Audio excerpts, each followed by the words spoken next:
Should be live. Oh, okay, sorry. Just your mic slightly cut out briefly. Oh, did it? Just briefly, but that's normal. Sort of normal. Yeah, I gotta get a new mic. Remind me, and then I'll mail this one to you. I've got the original packaging and all that crap. Yeah. And then you can set it. It's probably user error. Me. Maybe, because I don't tend to move my setup very frequently. And I do. So I think that might be it, is you're constantly disrupting it. I'm a disruptor. Yes. You tend to disrupt a lot of things. Yes. I'm so tired. I mean, you disrupt disruption. I do. It's true. Yes. Chat, I'm gonna give you 5 minutes. Oh, there's an ad. 'Cause I'm sleepy. Yes, because this is generally what happens when we record later on a Sunday. Oh, it gets so goofy. I don't care. My hair is sticking up. I don't care. I don't care. I think I'm gonna just dye my hair pink this week. I haven't done What, that in full? a couple years. Just You like, mean like yeah, full on pink? full on, yeah, cotton candy pink. Or I might just dye the ends. I don't know. I'm tired of this haircut. Okay. So I'm just having a look to see if we are live and levels are good. Yep, I'm looking to see if my makeup is normal-ish. Yeah. Good. Anyway, I was going to say something about your all over pink hairstyle. Yes. But probably better not, considering the platform that we're on. Why? Oh, because it represents certain political leanings. Possibly. I am the dyed hair color loudmouth. Look what I'm doing, chat. Do we have anyone in chat? Not yet. Okay. I don't do yet. Anyway, so I'll put the tweet out. Oh yeah, I guess we gotta do that. Tomorrow is my birthday. I just said that out loud, Pete, on a recording. Yeah, I know you did. Shock horror. Why did I do that? Because you're a moron. I'm an absolute moron. I don't want anyone knowing when my birthday is and then tell an entire live stream, despite no one being here. Oh my gosh. Well, no one's But gonna watch it's now the... on record. Yeah, but no one's gonna watch the VOD. Nobody cares about me. True, but it is now on record. Oh my gosh, I can't believe I said that out loud. Oh, well, apparently we have 3 viewers, but I reckon 2 of those are us. Yeah, that's us and Twitch.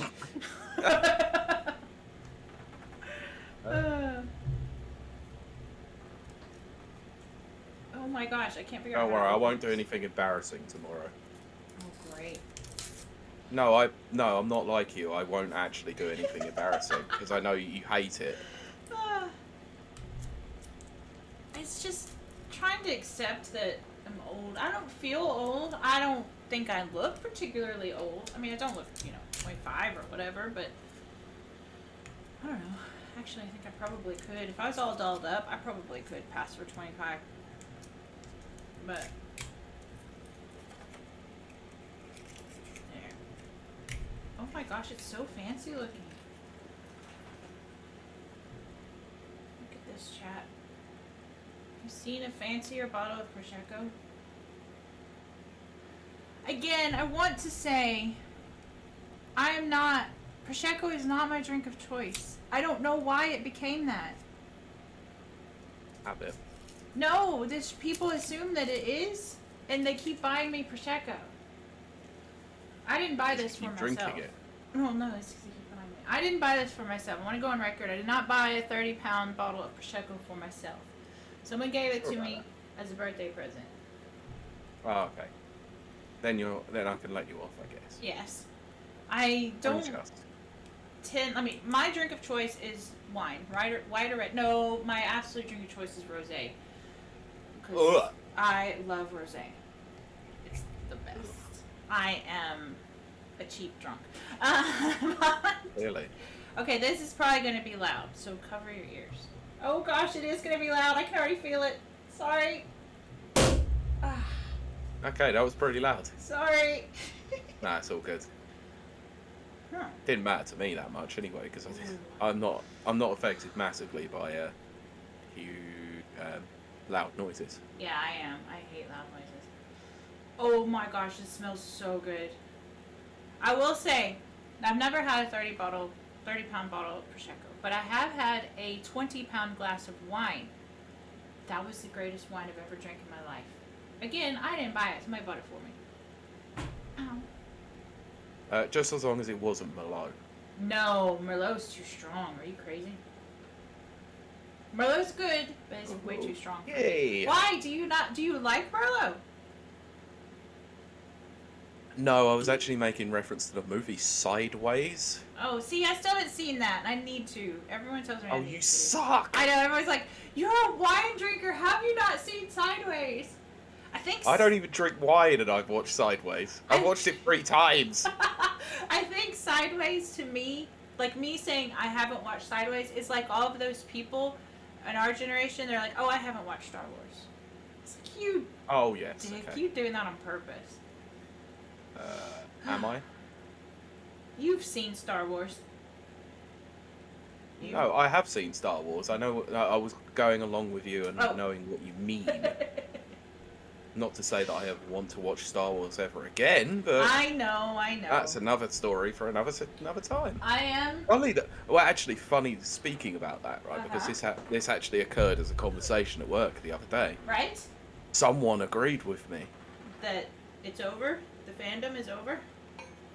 Someone agreed with me that actually they're no longer a Star Wars fan because of the utter tripe that's come out since. The first time you this is absolutely a gorgeous, I'm sorry, That looks really nice, actually. Oh my gosh.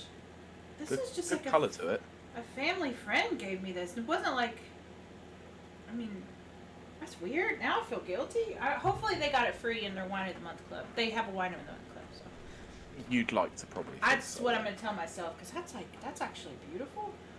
Anyway. Yeah, based on what I know about Prosecco, that's looks like a really good colour, actually. Good colours, good bubbles. Good fizz to it as well. Yeah, exactly. It smells wonderful. How does it smell? Oh my gosh. It smells wonderful. It's like a great balance of like sweetness. It doesn't smell too chemically then. No.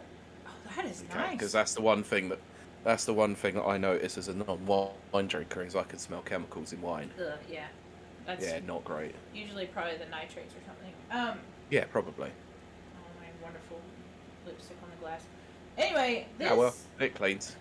This is a great bottle of Prosecco. If you're in the, if you know people you're who covering drink the it. label. Yeah.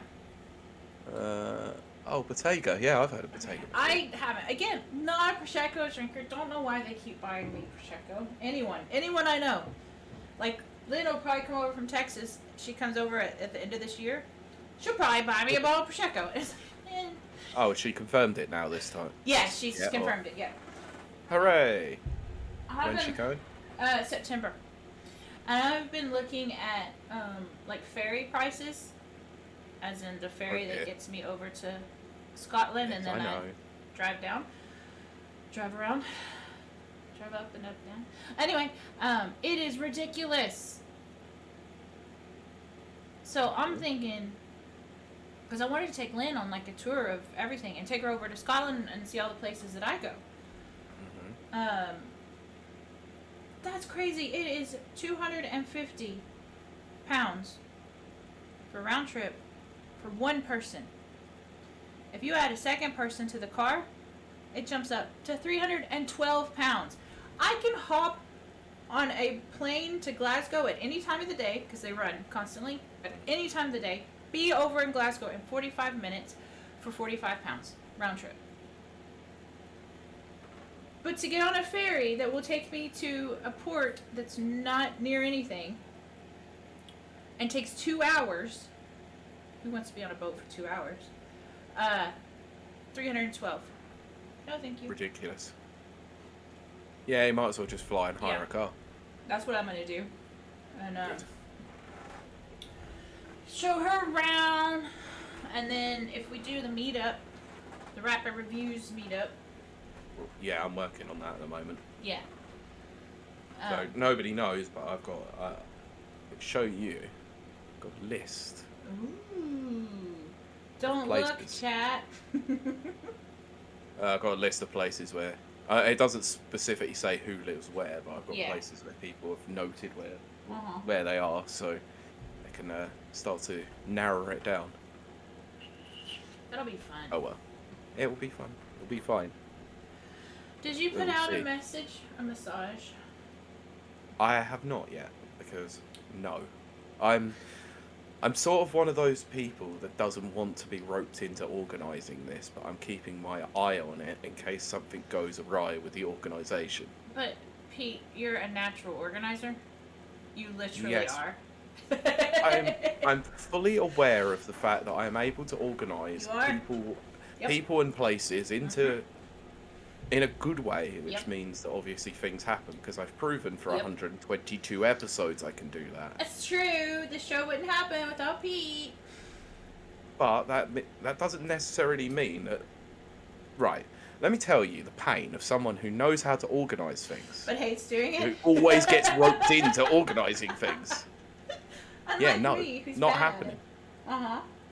So I am taking a back seat on this one. I'm going to let someone else take the lead on it, let's say. But if they don't do the job, or if someone turns around and goes, we need someone to organise all this, then I might volunteer. But if one particular person, or a set of particular people that we've spoken about before in private, decide to make it a bit too close to them, then I will step in and go, oi, that's too close. Let's narrow it down a bit. So yeah, that would explain the locations.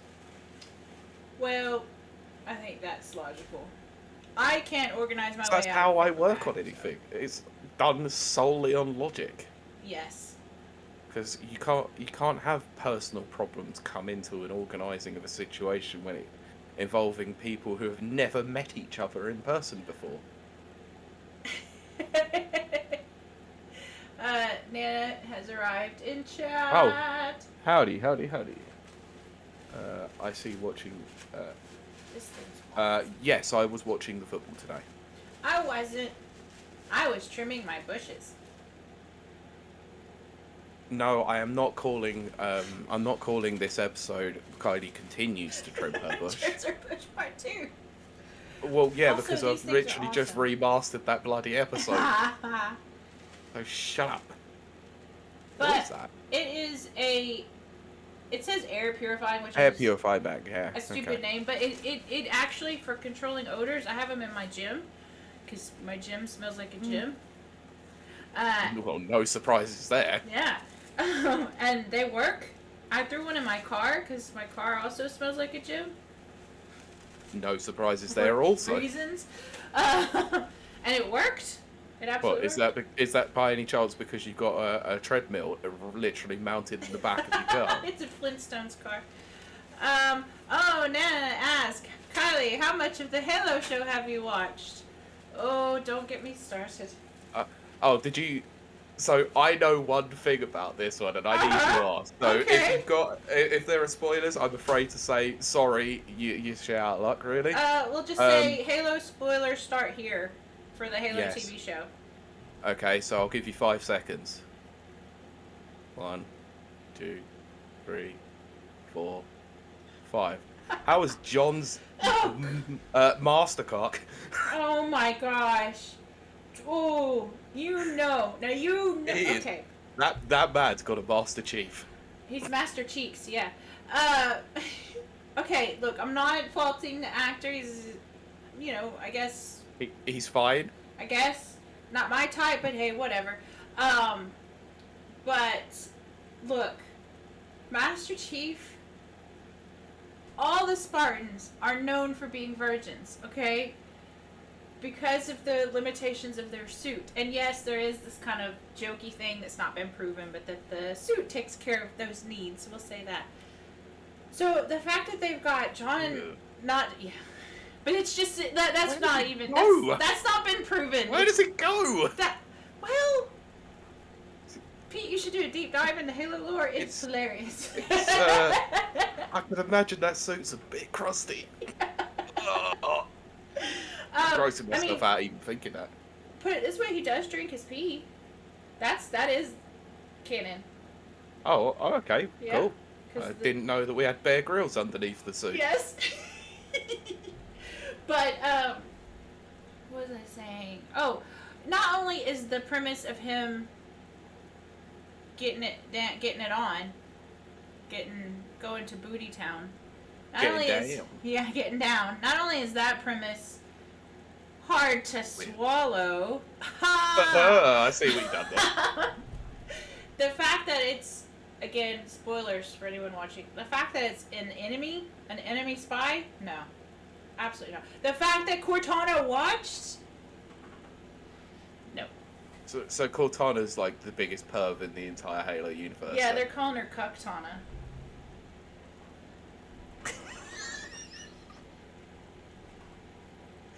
I don't know why that made me laugh. I have hung in as long as I could. I have. Oh my God. But the minute that scene happened, I was like, I'm out. I can't. Probably understandably so as well. It's just, why do they continue to make television shows or just media about games using people that have never played the games? I'll tell you why. Now let me tell you why this is. And this isn't just about games. Or TV shows or movies based on games. Mm-hmm. It's just generally about life as is at the moment anyway. It's all about consume next product and get excited about next product. Yeah, they're coming out with a Halo Season 2. That's 2 seasons too many. Yes. We are going to agree on that one. We don't always agree, but we're going to agree on that because that... No, because I think we have to agree that Falcon and the Winter Soldier is also an absolute mess. Yes. You can find out my thoughts on that later on next week. Yep. But I gotta tell you, I didn't have my hopes high for Halo. Oh, I know you didn't. I didn't.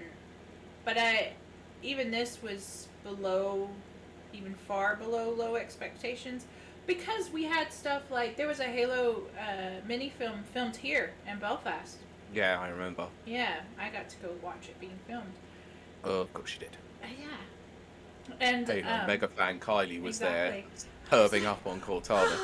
Well, Cortana wasn't in it, but... Yeah. You still would. Oh my gosh, yeah. But that even had better CGI. And then, okay, speaking of CGI... I was going to say, Nana, can we never, oh my gosh. ever talk about how crappy She-Hulk looks? I just... Ugh.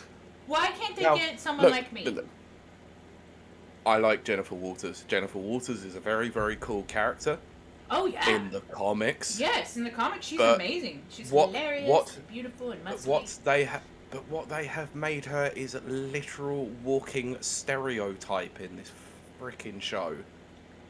All I know is she doesn't have muscles. Yeah, that put me off. That I don't understand. Because I know that She-Hulk or Jennifer is absolutely ripped to hell. Ripped as AF. Yes, and I remember playing She-Hulk in Ultimate Marvel, and she was a good character in that. And I remember her comic runs, and this looks absolutely diabolical. I don't know if it's an age thing. Nana, you pipe in here because you're a little bit younger than us, a little bit. Maybe 10. Mm-hmm. Maybe 15. Yeah, I think it's more like 12. But I have not enjoyed much entertainment that's been put out. Now, I did enjoy Arcane, that hands down. But a lot of the entertainment that's come out, I have not enjoyed the Marvel stuff. I'm gonna go hopefully watch Doctor Strange this week if I can just kind of chill and sit in the movie theater without being antsy. But outside of that, because I am looking forward to that. And I was looking forward to Batman, and I did enjoy Batman very much. Or the Batman. Outside of that, I have not enjoyed much of anything that has come out. And I don't know if that's just me getting old or just not liking no, it. no, you are not Stan Marsh. I need to watch that. I haven't watched the new That is a episode. funny episode, to Yeah. be fair, and pretty more relevant now than ever. Yeah. I think. That's true. Can I talk to you about a particular film that I watched last night? Whilst absolutely. we're in the opening and want to Yep. talk about absolute crap. Yep. Speaking of absolute crap, I watched an absolute crap movie last night. Okay. It's on Amazon Prime, so it's free at least. Right. It would be the final film of Daniel Craig as James Bond. Oh, No right. Time to Die. Yeah. I have not been on board with the Daniel Craig James Bond. No, Casino Royale's good. Yes. It is. Skyfall was okay. That's when I start going. That's why I said okay. Yeah. The opening hour of that movie is great. Javier Bardem is great. Oh, he's amazing. Yeah. Yeah, but after the reveal that it's him and he goes and talks to it, it's like whoop, Yep. down a cliff. Yeah. Absolutely down a cliff. Admittedly, it's still got the best sound, like the best Bond song of the entire Daniel Craig run as well. I was gonna say the Bond songs are always on point. I could just listen to. Do you happen to remember the one from Quantum of Solace? Who was it? And I will. No, that's proven my point. Do you happen to know who did Spectre? No. Chris Proving my Cornell is in point there again. somewhere. Do you remember which film he did? No, I don't.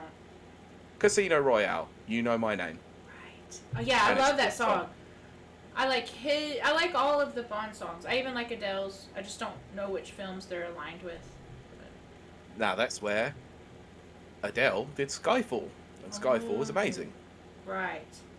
But I also quite like Adele as an artist. Yeah. She's not my favorite, but I like her. Well, she's not my particular favourite type of music, let's say. But Yeah, that's really what I'm saying. That But she's talented. She's got pipes, Yeah. let's say. That's why I like her, because she's actually got genuine talent. Yes. So, Nana is in but the yeah, chat. I know, I've just noticed that. So he has said, apparently No Time to Die is a Metal Gear Solid movie. No, it is a literal slap in the face to anyone who's a James Bond fan. A literal slap in the face to anyone who's a Bond fan. I didn't like it. What a joke. So, this is the annoying part for me, right? Is that they get an absolutely outstanding actor like Rami Malek in as your villain. Rami Malek is great. I guess. I'm kind of tired of him. I'm oversaturated with him. Well, when he actually plays a good role, he's good. Yeah. Admittedly, early stages of Mr. Robot, he's very good in that. He's absolutely spot on perfect for Freddie Mercury. You know, his portrayal of Freddie Mercury is unreal. Yeah. But yes, I do agree with you about the oversaturation. Yeah. They wasted him in this movie. He's literally in it for 10 minutes. I remember Absolutely ridiculous. people being mad because he's like disfigured or something. You care about that? Like most of the villains that have been in the Daniel Craig run have all have had some sort of disfiguration in some way. So I sort of expected that. I know, but I think they're saying that that's like, oh, you're saying disabled people are always the villains and stuff like that. I don't know. Well, considering there's a lot of stuff in it that is generally eye-wateringly bad anyway. Right. Right. Let's just say the constant kicking down of 007 as just a number. And have a guess who did it. Not saying anything else more than that. I thought that was a disgrace.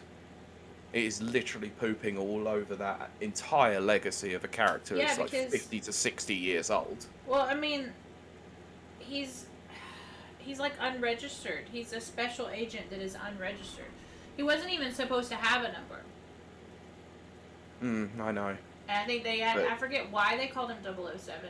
It's been a while since I checked up on the lore, but I don't remember. But he's a special agent. Like, he has special permissions over everyone, you know? Yeah, exactly. So the way that they do this as a thing, right, throughout the entire movie, and I don't really care, to be honest, They call him Commander Bond. Oh, I don't like that. Yeah, I hate it. I absolutely hate it. Ugh. Whereas someone else is called 007 throughout. Oh, I don't like that at all. It's like, go away, honestly. No. Can't. Like, this is Look, the let's problem be I have honest. with most movies. It's now becoming to the point where they're literally just destroying legacy characters. Well, let's be honest about, at least this is my take on 007, or on James Bond. James Bond is not a character of depth. No, There is no, he's there not. shouldn't be any kind of, it should be enjoyable, shallow fun. That is what That's exactly Bond what has it is. always been. Bond is a It's fun. it's just a laugh, yeah. Like Yeah, it's supposed to be absolute balls to the wall with stupid gadgets, Yeah. ridiculous plots, like Over over the the top top. villains, Exactly. and an over the top hero who could lay any woman in the world, like which is Exactly. ridiculous, and still tell them that he's a spy and And still not get caught. I mean, if they want to update it, okay, make him pansexual and he can lay any man or woman he wants. Fine, we got no Okay, problem with that whatsoever. Equality, there you go. I'm fine with that.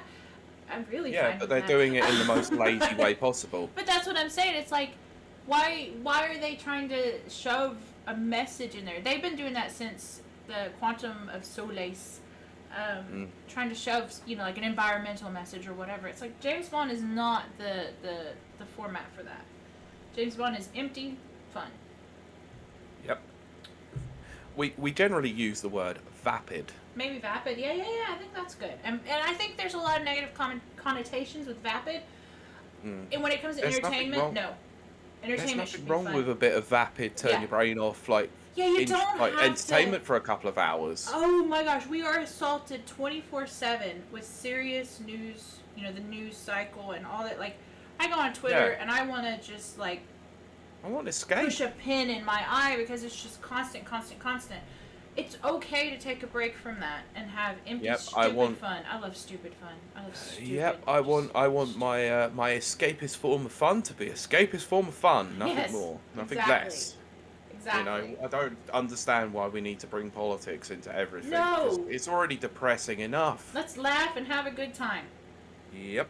And then but go back to that's reality. not what life is. That's not what life is all about. So, I'm actually going to talk to you quickly about something interesting. I will bring this up actually because Nana put this in the chat. Uh-huh. Also, Pete, Radiohead did a song for Spectre that wasn't used. It's really good, Oh, and I'm really yeah. disappointed they didn't because they went with a bad option instead. I saw I think it's a YouTube video saying the never before used song or whatever. Yeah.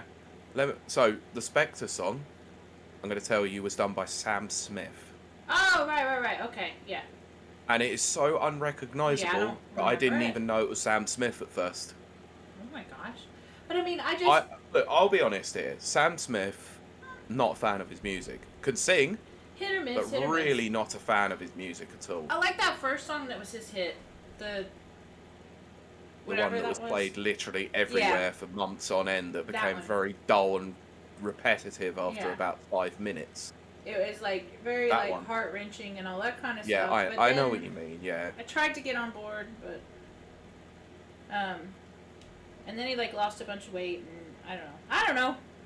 He's just always been in the news, and I don't know. Yeah. So, I want to talk to you about something quick because I haven't had a chance to talk to anybody about this particular film. Okay. So I worry about what I might say here. Okay. Doctor Strange and the Multiverse of Madness. Now, I haven't seen it yet. I know. Can you talk about themes without spoilers? Yes. Okay. If we can do that, I'm fine with that. Because I am going to So- see it.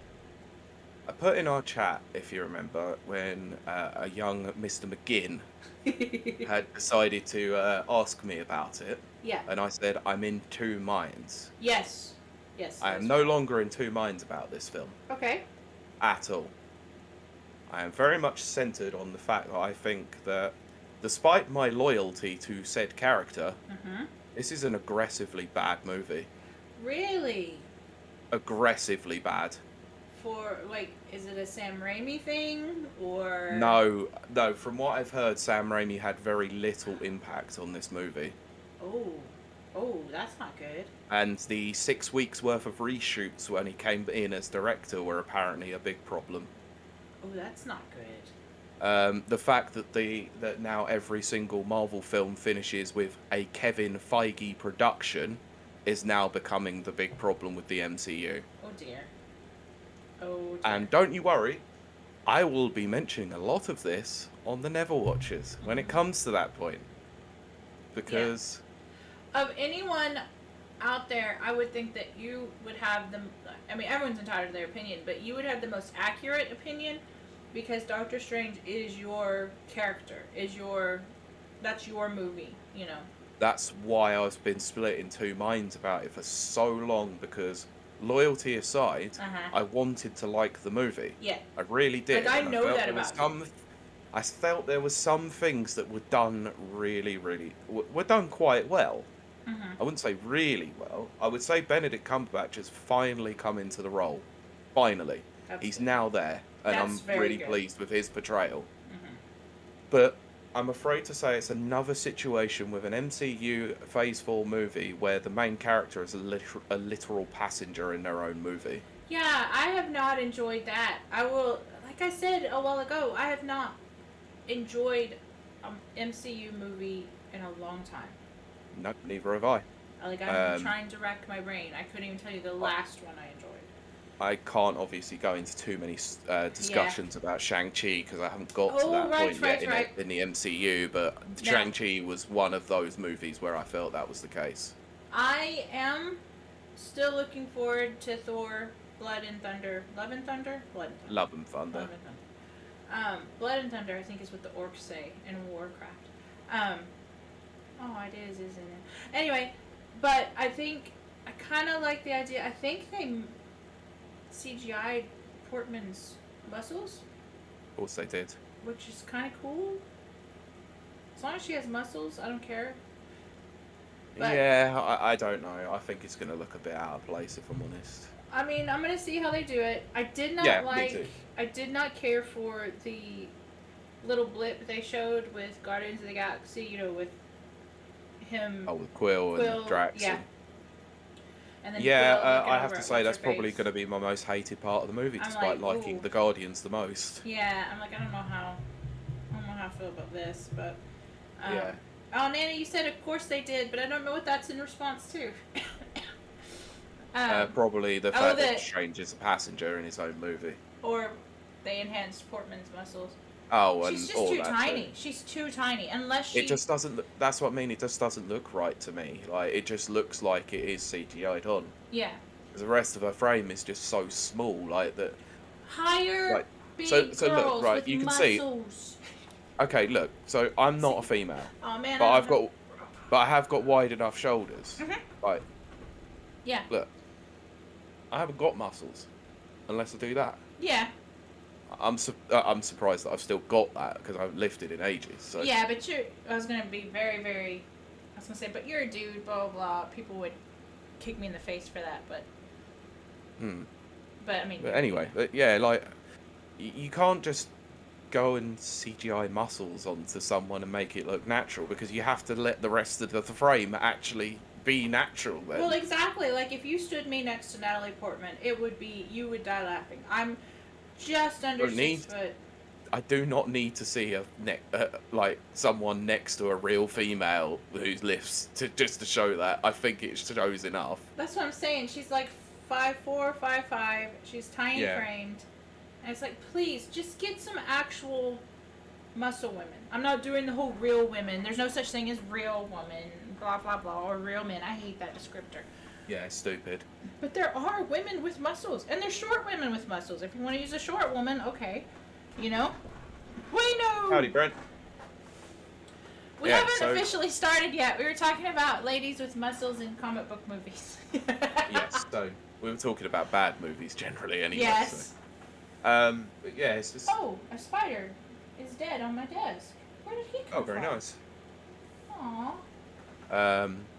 Well, hopefully it didn't bite you. No. Oh, maybe I'll turn into Spider-Man right now. He is green. Maybe he's radioactive. I was thinking more Spider-Gwen, but you know. Oh, right. I thought the blonde hair, blonde hair and the old, the female appendages probably would have helped with that. Now, Spider-Gwen as in Gwen. What's her face? And she is tiny. Stacy. Like in the comic books, she is. Oh tiny. yeah. So I like when they use tiny. That's my thing. That's why I'm so irate that Wonder Woman is an Amazon and they use Gal Gadot. Gal Gadot's beautiful. She's beautiful. Don't start me with that. Don't, because it's now become my secret shame. Well, you can like Gal Gadot. She's beautiful. She is. No, I wasn't talking about that. Oh, what are you talking about? I've now watched Zack Snyder's Justice League more than 5 times. More than 5 times. Oh, Pete. It's becoming my shame. This is what happens when you don't provide a Netflix password to watch good stuff. There's nothing good on Netflix, Pete. There's nothing. Arcane. Okay, Arcane. Okay, that's it. It's the only thing I want to watch. Oh my goodness. It says why that many times? That's almost 2 whole days. Okay, last glass. I'm not drinking anymore. Oh, is it? Oh, he's talking about like you watching Zack Snyder. Zack Snyder's Justice. Yeah. Oh my god. I know. Is that your comfort movie, like when you're falling asleep? I think it now is. Yeah, that can happen. I think it's one of those things because it's so aggressively boring that I could just switch off. Oh my gosh, that's your comfort movie. That's what that is. I think it probably is. I needed a new one after I realised that Fear and Loathing wasn't good. Well, I was gonna say anything you can watch and turn your brain off. Like you don't like it's not your favorite movie, but you can turn your brain off and you can watch it. That's comfort movie. Yep. Yeah, like Family Guy season 3. Right. To be able to watch that like it was going out of fashion. I've got a Call Me Kevin 5-hour video that he did on No Pixel GTA RP. Yeah.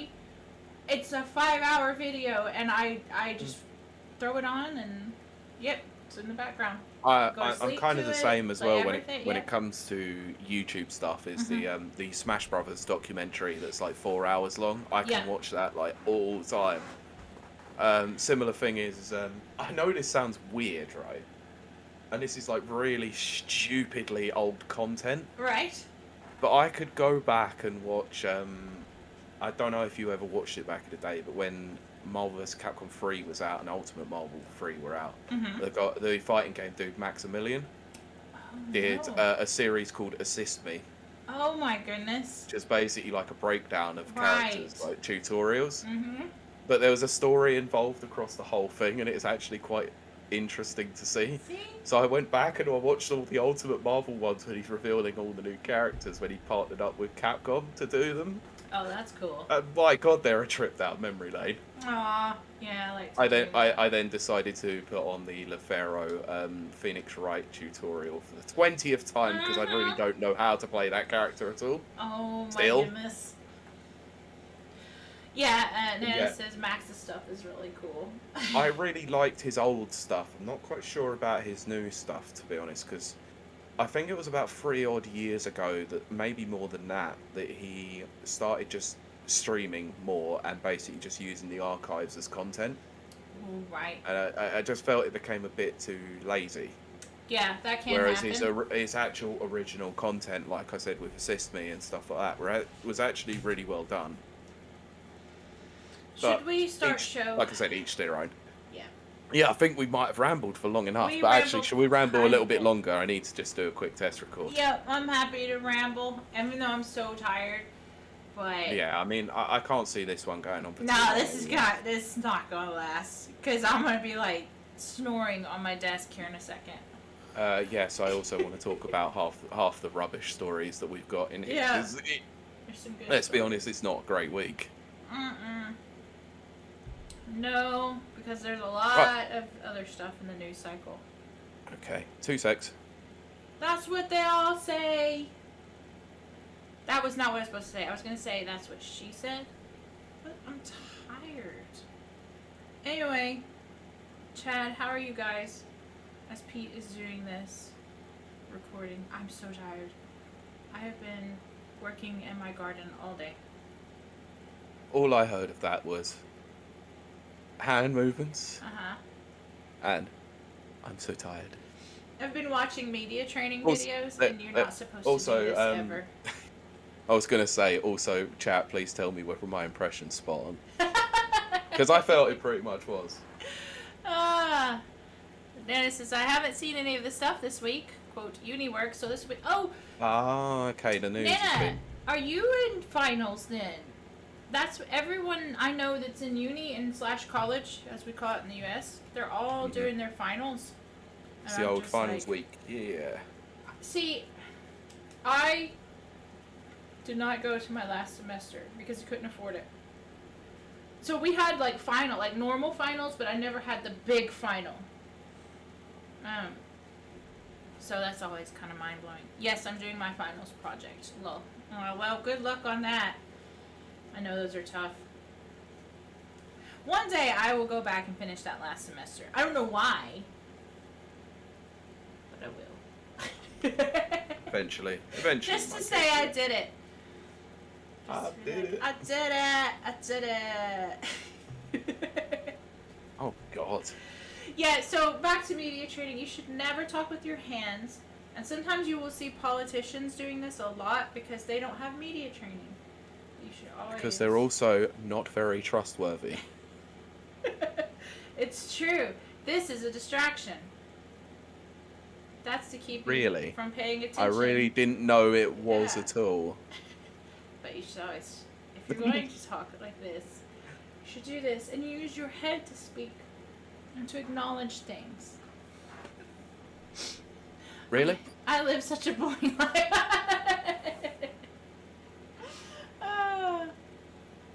Also, I think you might have missed some rudeness there. What rudeness? I did. I You just did. saw you turn You your go- head. Did you do Look, it? just Did you do- flip me off? No, I didn't actually, but you can go back and watch the VOD from that point where we were just great. taking the pee out of politicians. Oh gosh. I sometimes Submit. think about being a politician. I do. I'll let you into a minor secret that I know you've thought of before. it too. Mm-hmm. No. Oh. No. That close to applying. Mm-hmm. I wanted to run as an independent libertarian candidate in my area because there are none. Well, see, Nana, that's exactly my point. I want to go in there and just FS up and just be like, look, stop treating poor people like Look, and also, you can't buy me off. I'm autistic. I don't lie. Look, I honestly, I just want you to go up to someone, literally, be asked a question that you know is a bold-faced lie, and Right. stand there like, I can't lie. Oh my gosh, I would. I'd have a target on me because I can't lie, or I'm not very good at it. Even if I tried to lie, which I can't. It's very Well, upsetting to me. But what? no, probably best not to say that. Really, probably best not to. But it has crossed my mind. Okay. It'd be weird being definitely American crossed my though. mind too. Well, it would be weird being an American running in Belfast, but I think an outsider would work in Belfast. I probably would. But that's the thing, is I'm not quite sure that a fat 34-year-old libertarian with centrist views would be ideal in my area. You're a man of the people. I'm the man that tells the people to fuck off. Well, exactly. So, I don't know. I don't think it would work, to be honest. I'll probably be too busy telling them how much of a bloody pair of idiots. Well, that's what I'm saying. I would do it for a laugh and just be like, look, I'm a straight shooter, Yep. and here's why you all suck. Okay. Well, this is what I would do, and yes, this is a reference. You've got to do better, Senator. What is that from? That's familiar. What is Falcon that? and the Winter Soldier. Oh gosh, of course. What? I'm an idiot. The only thing I know because it's been memed to hell. Yes, it has. Okay, we need to start show. Yes. And I wasn't going Let's to drink do this this. whole bottle, but I might drink this whole bottle. Again, look, chat. This is what a 30-pound bottle of Prosecco looks like. For those who weren't there. I did not buy this. It's a birthday present. Today is not my birthday. Nor is tomorrow. Pete, You're the devil. I just said it's not tomorrow. You know I can't lie. Can you not? What day is tomorrow? I don't know what tomorrow is. You've proven my point. You definitely can lie. I know, that's my problem. I get sober so fast, but I think it's my size. I really do. Which sucks. It is. Can't drink a McLeod Takes under the table. long. Well, I was going to say it's probably the Scottish heritage and the size probably because my dad was 6'7" and 500 pounds, and not like a blob that sat in the corner. That's not the 500 pounds. He was like, he could lift a car and throw it. I mean, obviously, where did I get it from? Well, yeah, it's definitely not your mum. No, my mom was tiny. I know, you've told me that before. And he could drink and drink and drink and drink. I never saw my dad drunk my entire life that I did know him. I didn't know him, like, the whole time. But the time that I did know him, never saw him drunk. He tried to, he was like, alright, he'd pull out, like, his Scottish whiskey. And, he was like, alright, Kylie, we're gonna do this. What whiskey? I couldn't even tell you. Whatever Americans imported in from Scotland. Well, there's quite a lot. Yeah. There's probably McIntyre and White. There's Balvenie 12. Yeah. There's a few others, but I cannot remember them. Well, he was like, see, I'll tell this little story. So being raised evangelical Protestant means no drinking in my household. My mom, no alcohol. Alcohol was the devil. And so I go to meet my dad, and I end up living with my dad when I was like 18. He's Catholic, or he was Catholic. So drinking everywhere. Make him drink. Yeah. And he was like, nope, we gotta teach you how to drink. We have to teach you how to drink. And I was like, oh, I don't know. This stuff tastes gross. It definitely doesn't taste gross to you now. I think I would make him proud now. Are you sure about that? Yeah, you probably would. Yeah. But, okay, let's start show, because I'm so tired. Right. And I've got alcohol in me, so. And yeah, that's the Don't make me recipe for disaster. Let's get this on the road. So let's get this started. Recording now. So let's start the show in.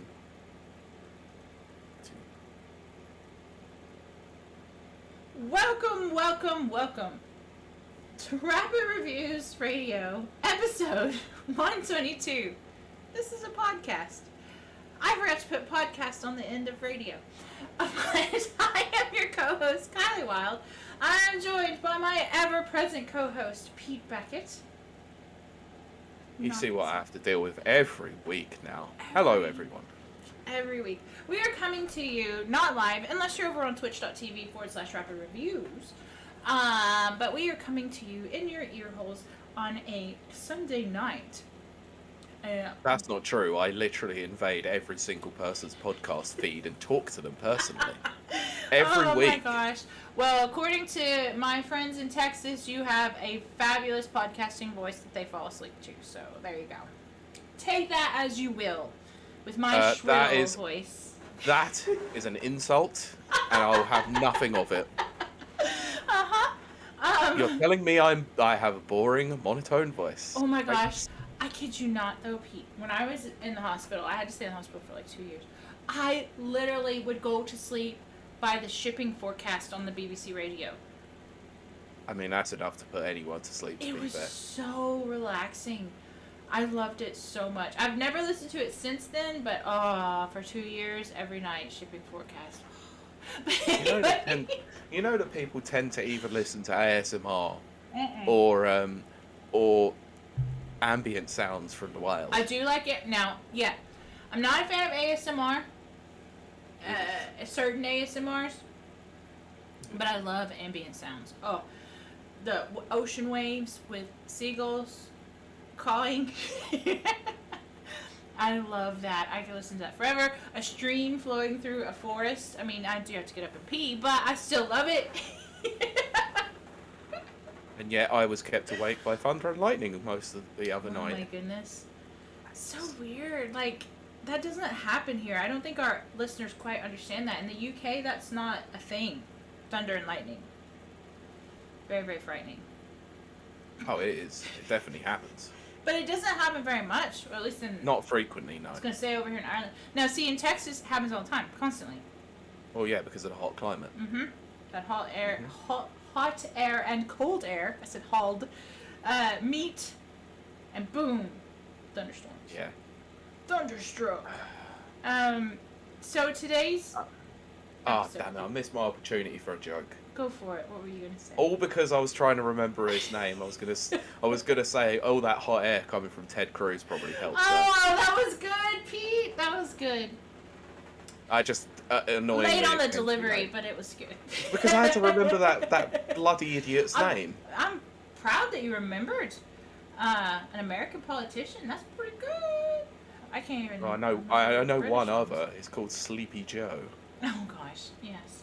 Let's not go into that. No, we are apolitical except when we're making fun of them. Well, apart from that politics cast that we do every couple of weeks that no one hears. Yes, that's it.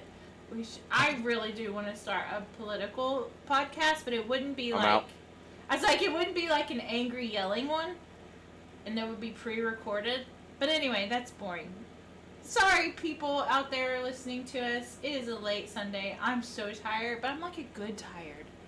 Like, I've been working in the garden all day. So, Pete, how has your week been? It's been okay, I guess. Busy at work as always, you know, keeping himself to himself.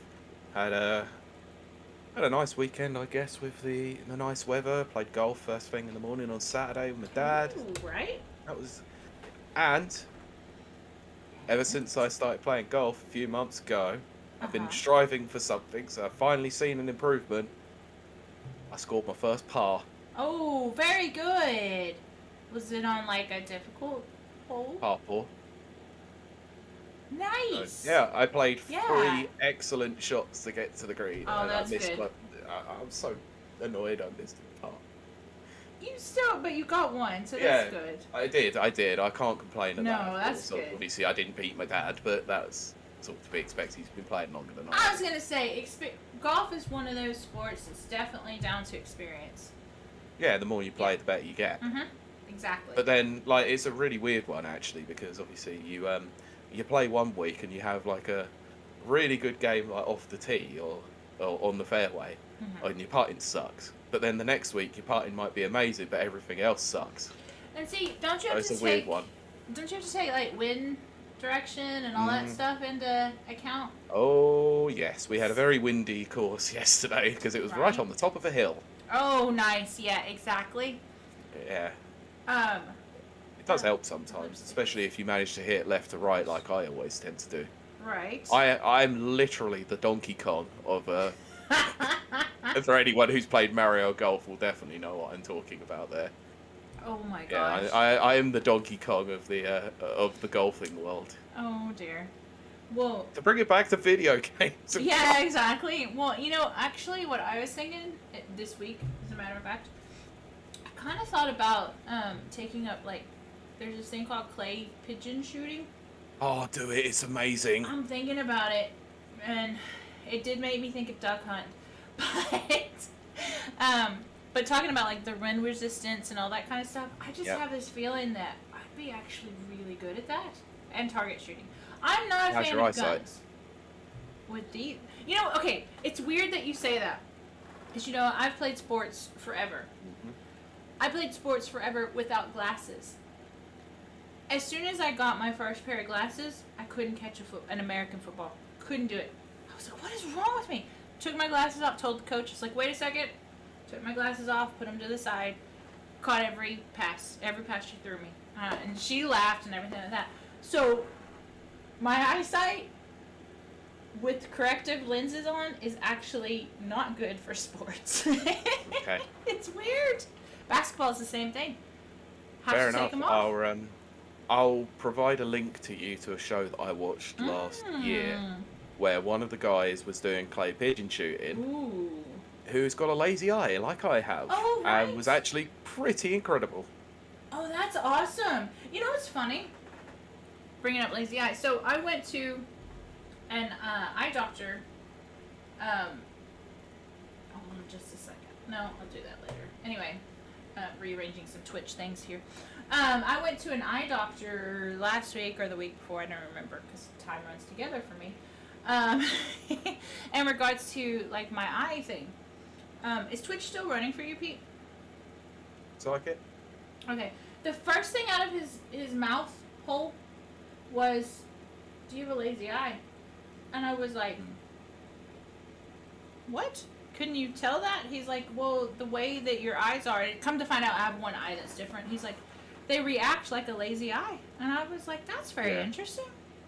That's very interesting." But he's just like, turns out I have one eye that is shaped different than the other.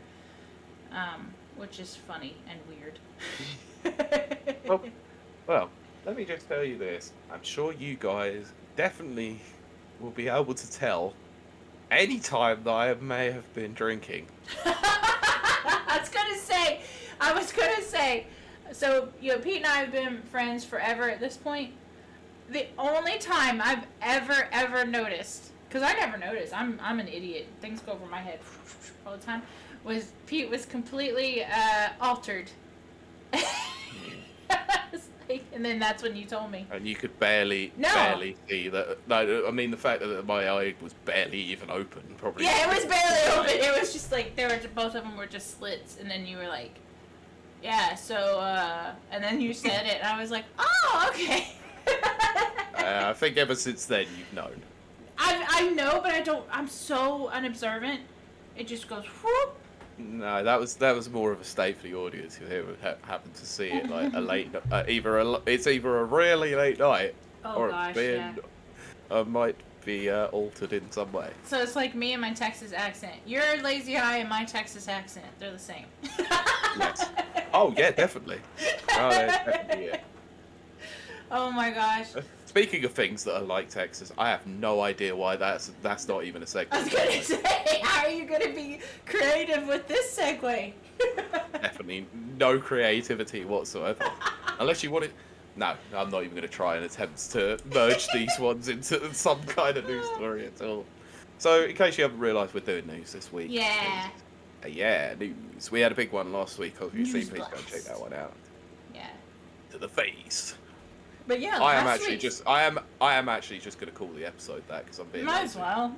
But I mean, it's great. I do have to say, last week's was amazing. If you haven't checked it out, who the heck are you and why are you listening to the show? Not kidding. I mean, anyone that's in the chat at the moment probably already knows it. Oh, probably.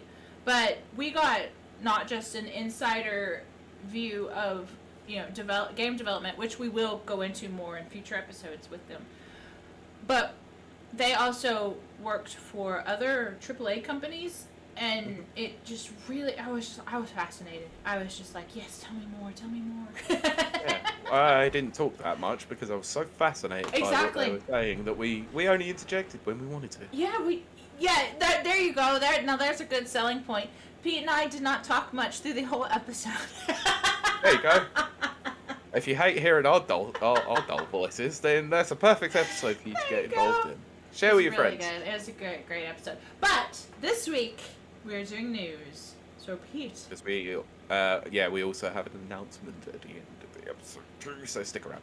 Anyway, news. Let's cover the shorter news first. Yes. So I want to talk. I say shorter news. Probably not as much discussion on these ones, except for a certain one at the end, possibly. Yup.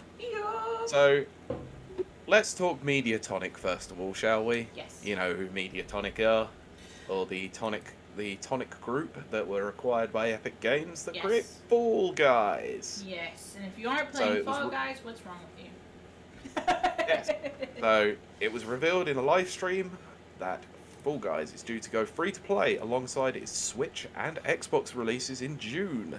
But finally, I was kind of confused by that because I'm easily confused, as we know this.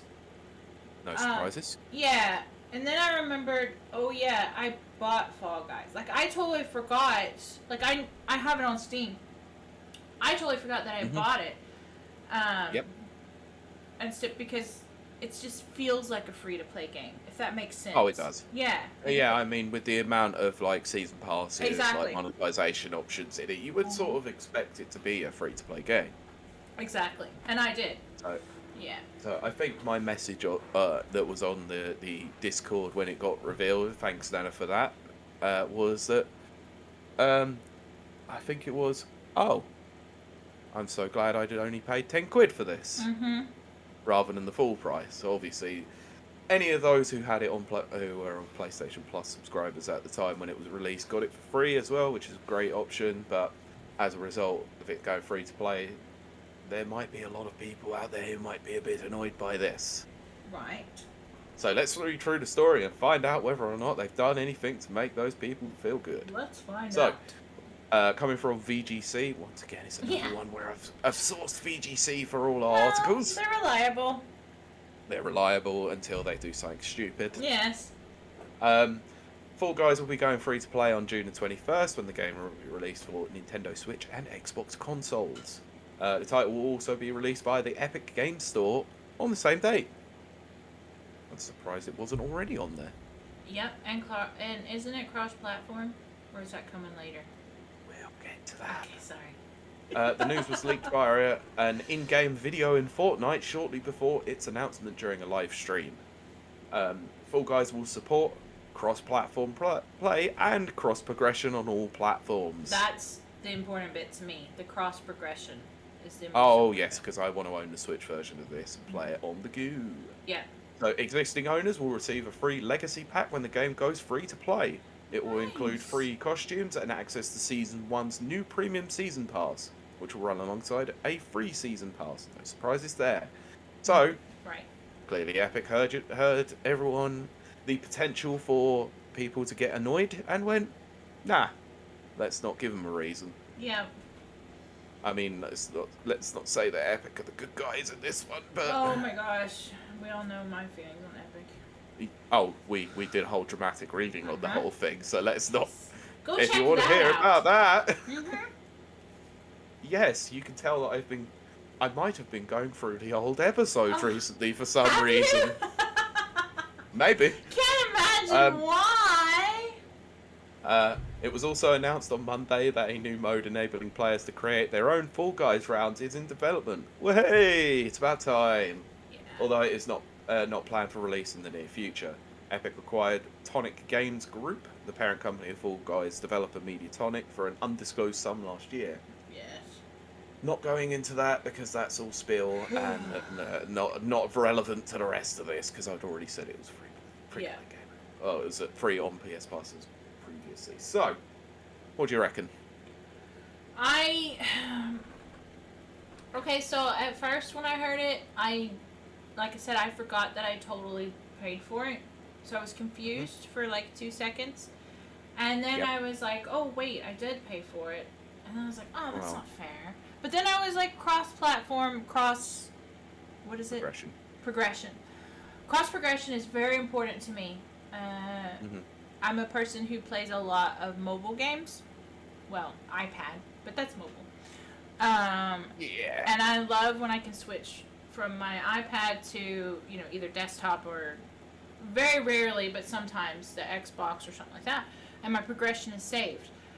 Whoo, I love that. So I was very happy to hear that. And then, but cross-play, I'm thrilled about because that means that you, me, Kieran, and whoever other Right. Rapids Reviews people, we can play it. Finally. Yes. Because we've been trying for about a year and a half. Yes, and I look very forward to that. I adore playing with other people that I know. I did do the last Battle Pass all on my own, and it was... I did it just to do it, but it's not as fun. It's just not. For me. I like playing with other people. Yeah, so do I. Yeah. So, let's talk about it, obviously, in a bit more depth in the future, but maybe when release day comes, Ooh, that would be get a fun. few people together. Yes. So once it's all out for everybody and everyone's had a chance to download it, we could get involved.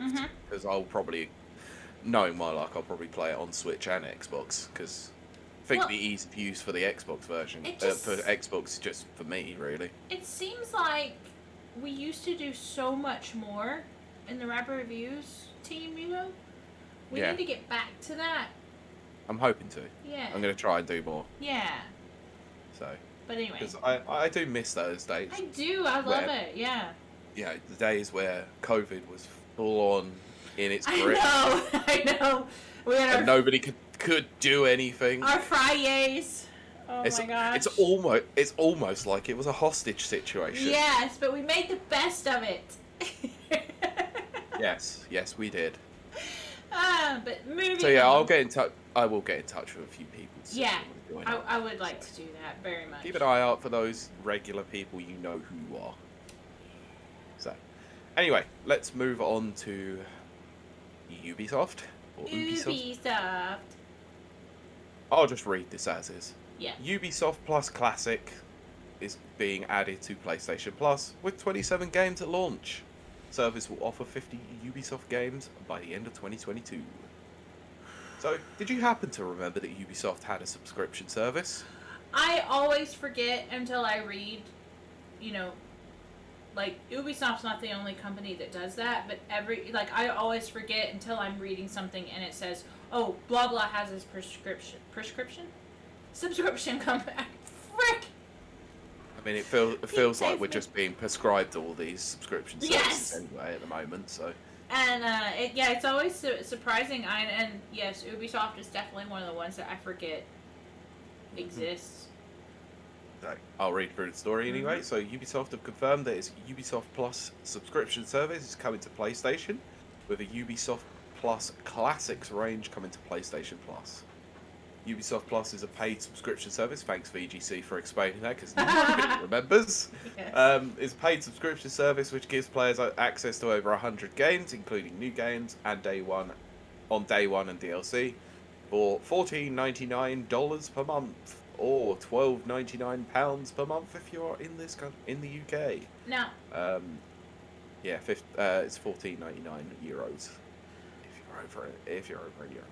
So, dumb question, because I don't play Ubisoft games. I'm gonna be very perfectly honest.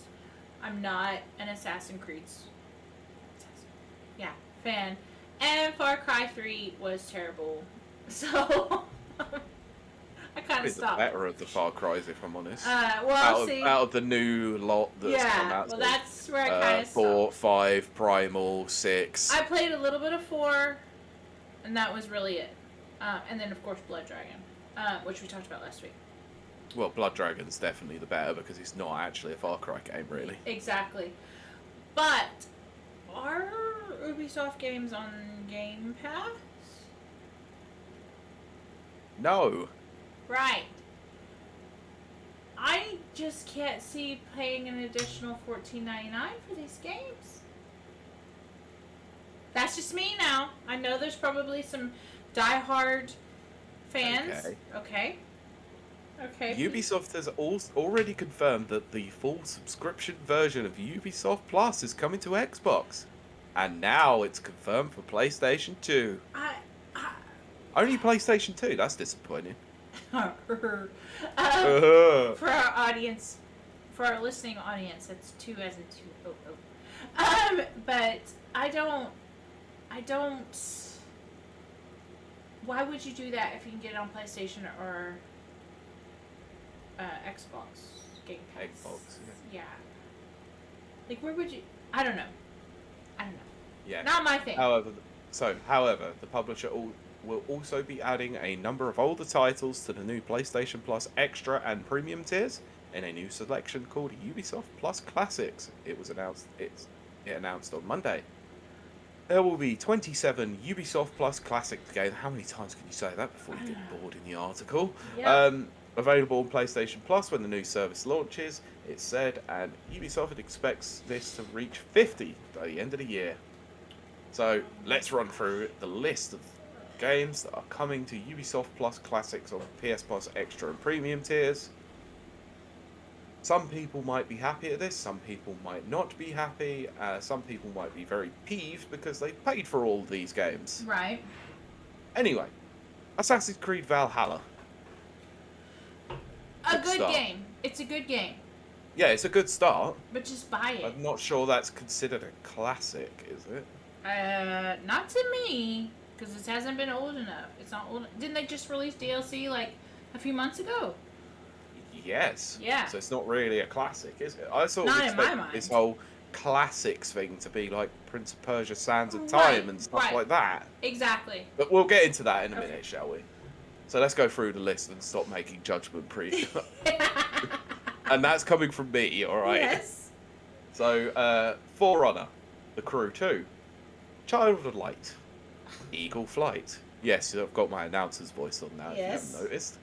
Far Cry 3, Blood Dragon, Far Cry 3 Remaster, Far Cry 4, Legendary Fishing. Oh, I'm in. That's a day one purchase. Oh my gosh. Oh my gosh. Sorry, I couldn't help myself Oh there. my That was gosh. too easy not to. Risk, Urban Assault, South Park, The Fractured But Whole, Yeah, I do love that. I do love that. South Park, The Stick of Truth, Space Junkies, Star Trek Bridge Crew. Hang on. Is it Star Trek Bridge Crew, the one, the VR game? Mm-hmm. Oh man, that's a cop. That's a good one to have in there. Oh my Actually. gosh, I didn't even think of that. Okay, I do. No, I'm not joking. There's a podcast I listen to called TCGS. They did a playthrough of that, and it was like one of the most hilarious things I think I've ever seen. I love watching Let's Players on that. And yes, of course, Call Me Kevin did one. But I Yeah, mean, of course. in general, I really do. That they are Yeah. quite funny. Quite. Oh, Yeah, I love it's that. just really funny, obviously, because your characters obviously Mhm. emulating what you do with the VR motions. Yes. So literally, most of the time when they were talking to someone, they were just like one hand up and the other one pointing to the other person. It was just so weird. Yes. And you just see them like talking. It was like, help, help, help. It's like, so strange, but yeah. Anyway. It is fun. Starlink Battle for Atlas. It's not even the good version because that's the Switch version. I was gonna say, I don't recognize that. I'll tell you about Starlink in a moment. Oh, Starlink, yeah, but Battle for Atlas, I don't. Is that like? No, that's the subtitle for it. Is it really? Apparently so, yeah. Never known that. So- Literally never knew that. So for those in the audience who didn't know, Starlink was the game that had the Fox McCloud stuff on Yeah, Switch. Exactly. I'm very, very familiar with that for obvious reasons. For those in the know, if you know, you know. Oh, I do know. Yeah, but I didn't know it had a subtitle. No, I didn't either, and I played it at a trade event. Yeah. Oh my gosh. I played it at EGX, and it was terrible. Oh, that's so sad.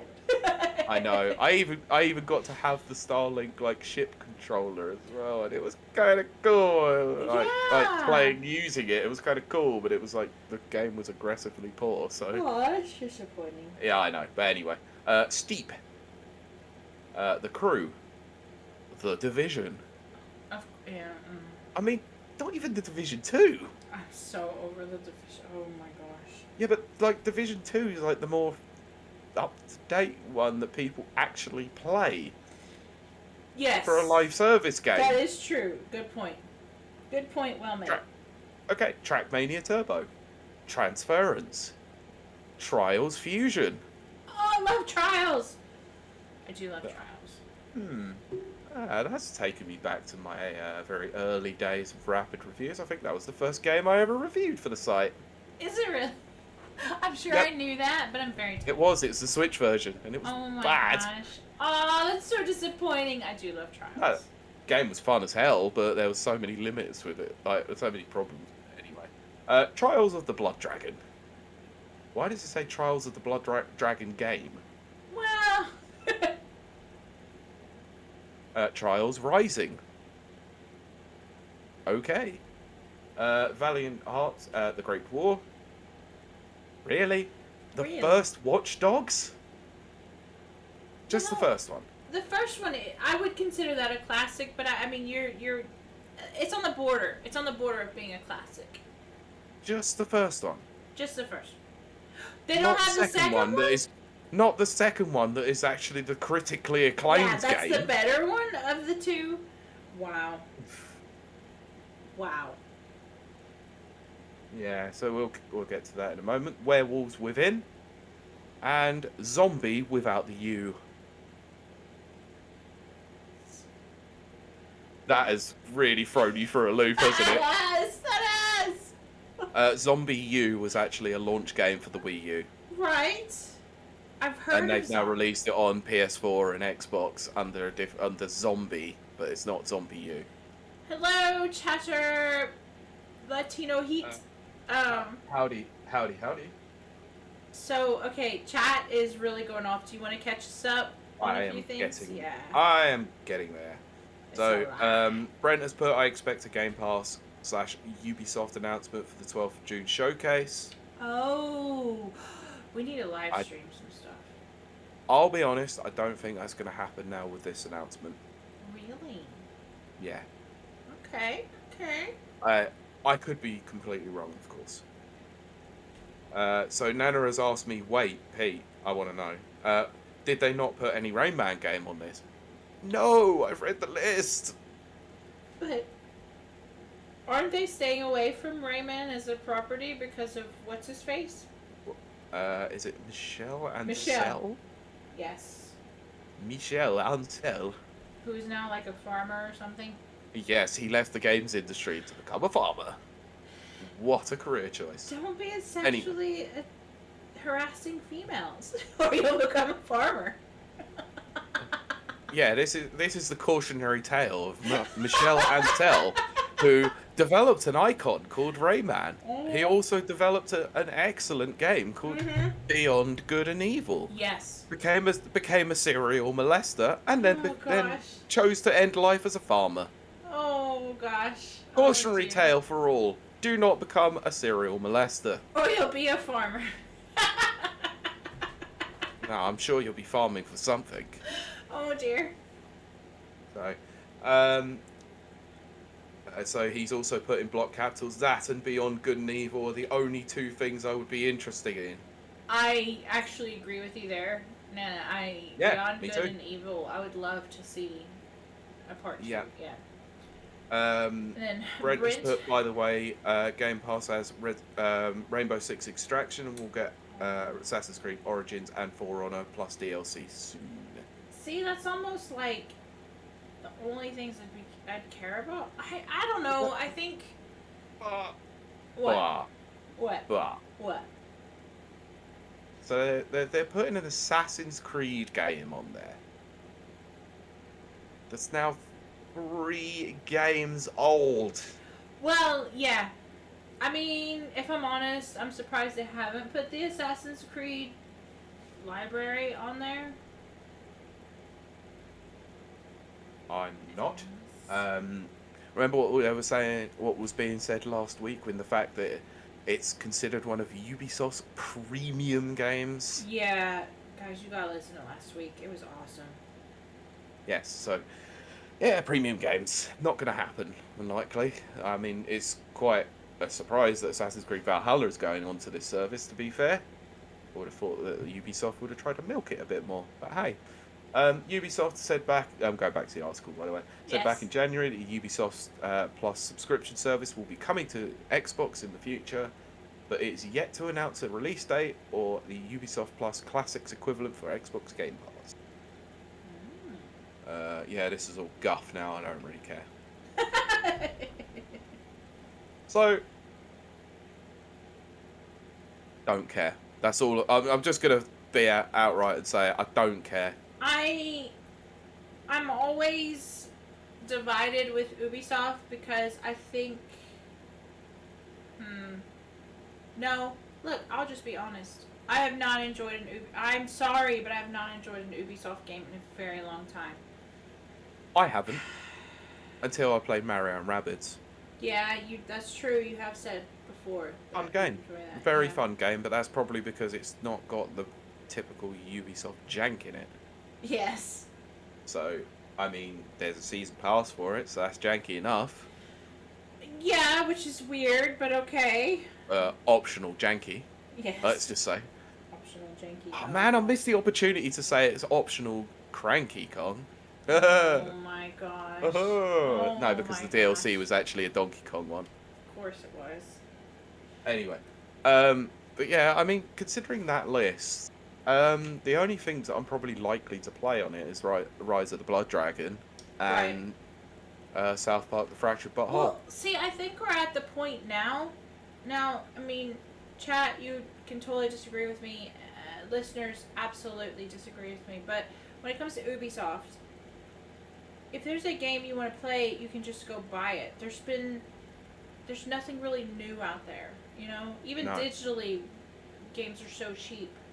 Ubisoft games, specifically, is what I'm talking about. Okay. Just buy it. Like, why get a subscription? You know? No, I have no idea, but... Yeah. Because I love might... Fractured But Whole.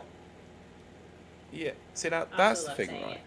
Like I said, there's a couple of big games missing from this, like in terms of their classics line. I mean, the lack of a Rayman game is quite surprising. I would have thought they would probably include Rayman Origins or Rayman Legends, which they usually tend to include on everything. Exactly. You took the words out of my mouth. Anytime there's a kind of compilation or something like that, or a free game. Yeah. Rayman Origins or whatever is on there. Actually, I will just quickly say, Pete, I just need to check something anyway on this. Pete is verifying some information. No, I verified it. I'm surprised that a certain game hasn't been added onto it, a game that was released last year, that is technically a live service, and would have worked perfectly in this. Riders Republic. Oh my gosh, have you ever seen a game fall so fast? Riders Republic... 2 weeks it took. Yeah, Riders Republic was set to be a killer game. An amazing game. Did not just, drove off a cliff. Yeah, the funny thing is, it looks fun. And I was really interested in playing it. Yeah. But I was waiting for a price drop because I wasn't going to pay that kind of money for it. It just died a death. Not only was it an expensive game to start with, the in-game purchasing was at a ridiculous level. Like, we're talking about skins and all kinds of stuff. But it's just, it's just cosmetic, It's just cosmetic. Yeah, just purely cosmetic. And, I was taking the piss more than anything. Well, it just died a death. It did. And I was surprised because I thought it was going to do, really well. But no. Yeah, me too. So, in that sense, would you say that Ubisoft literally took it to the top of the building and threw it off? Oh my gosh. Yes. Speaking of throwing people off of buildings, here we go. that's a segue into talking about Saudi Arabia. Oh gosh. True, harsh, but fair. I'm so political. I'm such a... Look, we do... Look, warning to our listeners, because we actually do have some Saudi Arabia listeners, believe it or not. I know we do. I was taking the mix, sorry. But I do want to be honest. We try to stay apolitical, but look, we are Westerners. We are not apolitical when it comes to certain things.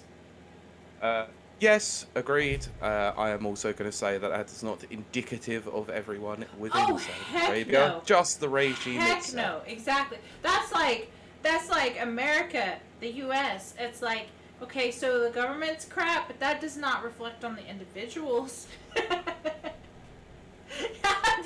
yes, Pete is pointing to himself. UK as well.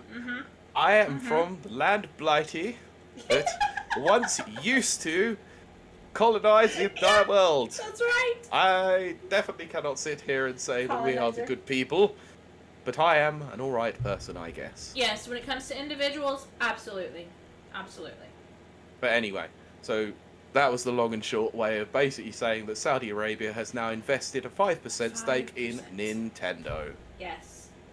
Now, I'll be very honest, I don't know.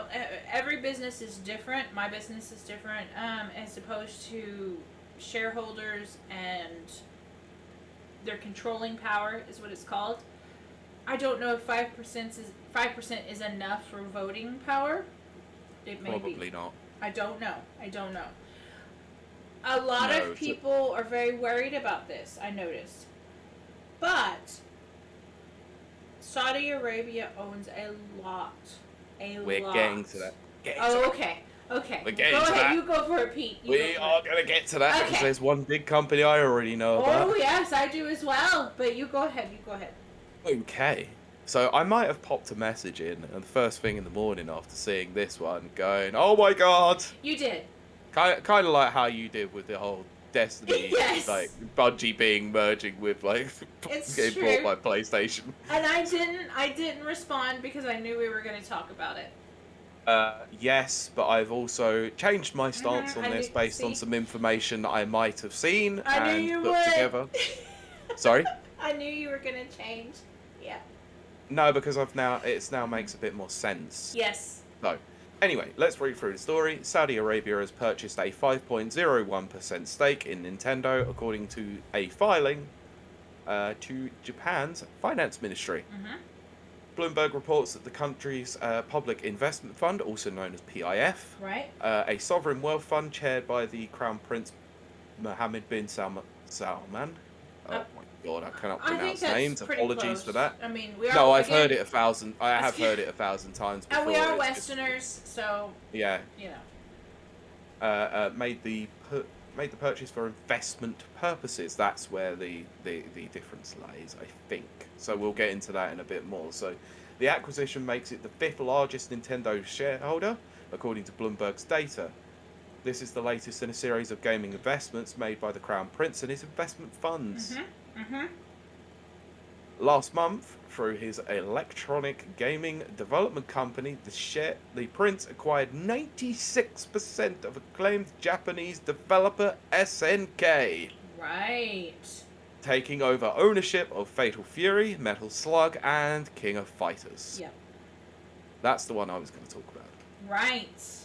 And I didn't think that was last month. I thought that was a fair while ago, but I could be incorrect on that one. They may have had a smaller stake in the company before, but they may have just basically just gone in and gone for complete ownership. Right. Well. Let me just finish this point out anyway. So, earlier this year, the nation's public investment fund has been used to invest stakes in more than 5% in both Capcom and South Korean online game publisher Nexon. These investments totaled over $1 billion, and that's billion with a B. In December 2020, the fund acquired over $3 billion worth of stock in Activision Blizzard, Electronic Arts, and Take-Two. Damn. Holy crap. It's set to receive a profit on part of that investment if Microsoft's acquisition of Activision Blizzard is successfully completed. The public investment fund is reportedly central to Crown Prince Mohammed bin Salman's goal of making the Saudi economy less reliant on proceeds from oil. And that's where I'm going to end this, because actually I think that's a good point to end on. Yeah, I think so. Although, actually just reading on, PIF's continued investments in video game companies may raise concerns for some, given Saudi Arabia's long-standing history of human rights abuses. Now that's a good point to end on. Well, here's the thing. Oh god, how do I phrase this? People can have stances, personally, and money overrides those stances. Let's put it that way. And also, if I remember correctly, I was trying to verify it, but I can't find the exact figures. Saudi Arabia invests in they have a diverse portfolio. They do. They also major. Can I tell you from experience that one recently happened over in the UK shores? Oh, right. It took a fair while to complete, but it's now made them the world's richest football club. Oh. And that is Newcastle United. Right. Okay. Well, see, on top of that, I know that they have a stake in, like, Coca-Cola, even. Yep. So They do. While they're investing in these companies, and they're purely investing in these companies for profit, I can only hope that the profit goes to the people, but that's their government, that's their thing. She drank cheap champagne like it was Coca-Cola. Oh, gosh. It seemed accurate. You're holding a glass of Prosecco and you just said Oh my Coca-Cola. gosh. Anyway. Yes, we try not to get political here, so we're just stating facts. These are just things. Yeah, let's just basically say, and I'm gonna put, yes, we're staying apolitical in this one, but obviously, like, I have a very I mean, you big love issue with a lot Nintendo. of the stuff that's going on. Yeah. I have a big issue with some of the abuses and Yes. ridiculous stuff that happens in Saudi Arabia. You know, Right. I have a lot of friends, you know, including the Together We Play Discord, that, Ooh, yes. you know, are of a community that is very outspoken out in Saudi Arabia, if not downright persecuted, The alphabet is not community. which is That's what not I call great at all. Mm-hmm. Their stance on journalism and free speech is absolutely goes against the grain of what I think. And Jamal Khashoggi is a name that rings Oh, yes. that rings massively across the world when you say it, because obviously he was murdered by the regime, and he's a journalist, Yeah. so not great. But look, I freaked out about this because I think that the abuses within the Saudi regime are absolutely disgraceful. Right. They don't gel with my particular my ideals and mindset. But I have to understand that this is just business, Right. and business is business. And you know, whilst I don't think that Saudi Arabia are going to outright own Nintendo at one point in the future, it's kind of a worrying stance that they started investing into Japanese companies as well, with Capcom and a few others. But it just goes to show that maybe the relaxation of certain companies investing within them in terms of the Japanese business might be changing. Right. Their stance on general westernized studios or businesses coming in and buying their assets. Yeah, that might be changing, but let's be honest with you. Business knows business, and business deals in absolutes, and the absolute is always the big green paper. Money, money, money. Money. But I'm not going to say I see this as a good thing, because there's no way that I can see any money that has been invested elsewhere from a regime that probably hasn't gained it in a great way. But let's be honest, the proceeds from oil is probably a better option because it's better for the environment, of course. But my stance is that I don't think Nintendo had any clue about this one, because public investment is public investment. They have no clue until the shares are bought. Oh, definitely. Yeah, that's how that works. And it's not like Nintendo or any other company in the world are going to turn around and go, all right, so you tried to buy 5% of our stocks. Nope, we're going to block that, because they can't. No, they cannot. It's a publicly traded and invested company. They cannot block that kind of thing. An acquisition, however, they can. Oh, definitely. Well, I mean, this is boring to our listeners, and we'll move on. I drank an entire bottle of Prosecco, by the way. I know, but I just wanted to make it aware that my stance had definitely changed from the freak out of the morning. But what I was going to say is this is why my company currently is private, but it will be publicly traded in the future. And I often think of those scenarios, try to prepare myself for, not that anyone would really be interested in my little indie publishing / printing company, but you never know. You never know. You never know. That crown prince really might like pandas. Yeah, maybe, and really want to print, indie books. But yeah. But anyway, yeah, this is but yeah. Yeah, I will admit, this is probably the most boring conversation we're probably ever going to have, is talking about acquisitions and investments. Which is one of my favorite things to talk about. I know, which is probably why I brought this up. Pete, I just drank an entire bottle of Prosecco. In less than an hour. I was not supposed to do that. I was supposed to save that for a special day that might happen tomorrow. Anyway, let's move on, because we shall. Quickly approaching the 9 o'clock hour. We are indeed. So, I'm going to bring this one up first. Okay. Because it actually fits a theme. Okay.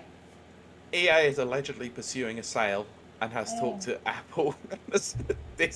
So more talk about boring acquisitions. I know, but I saw this and I'm not surprised. Not at all am I surprised.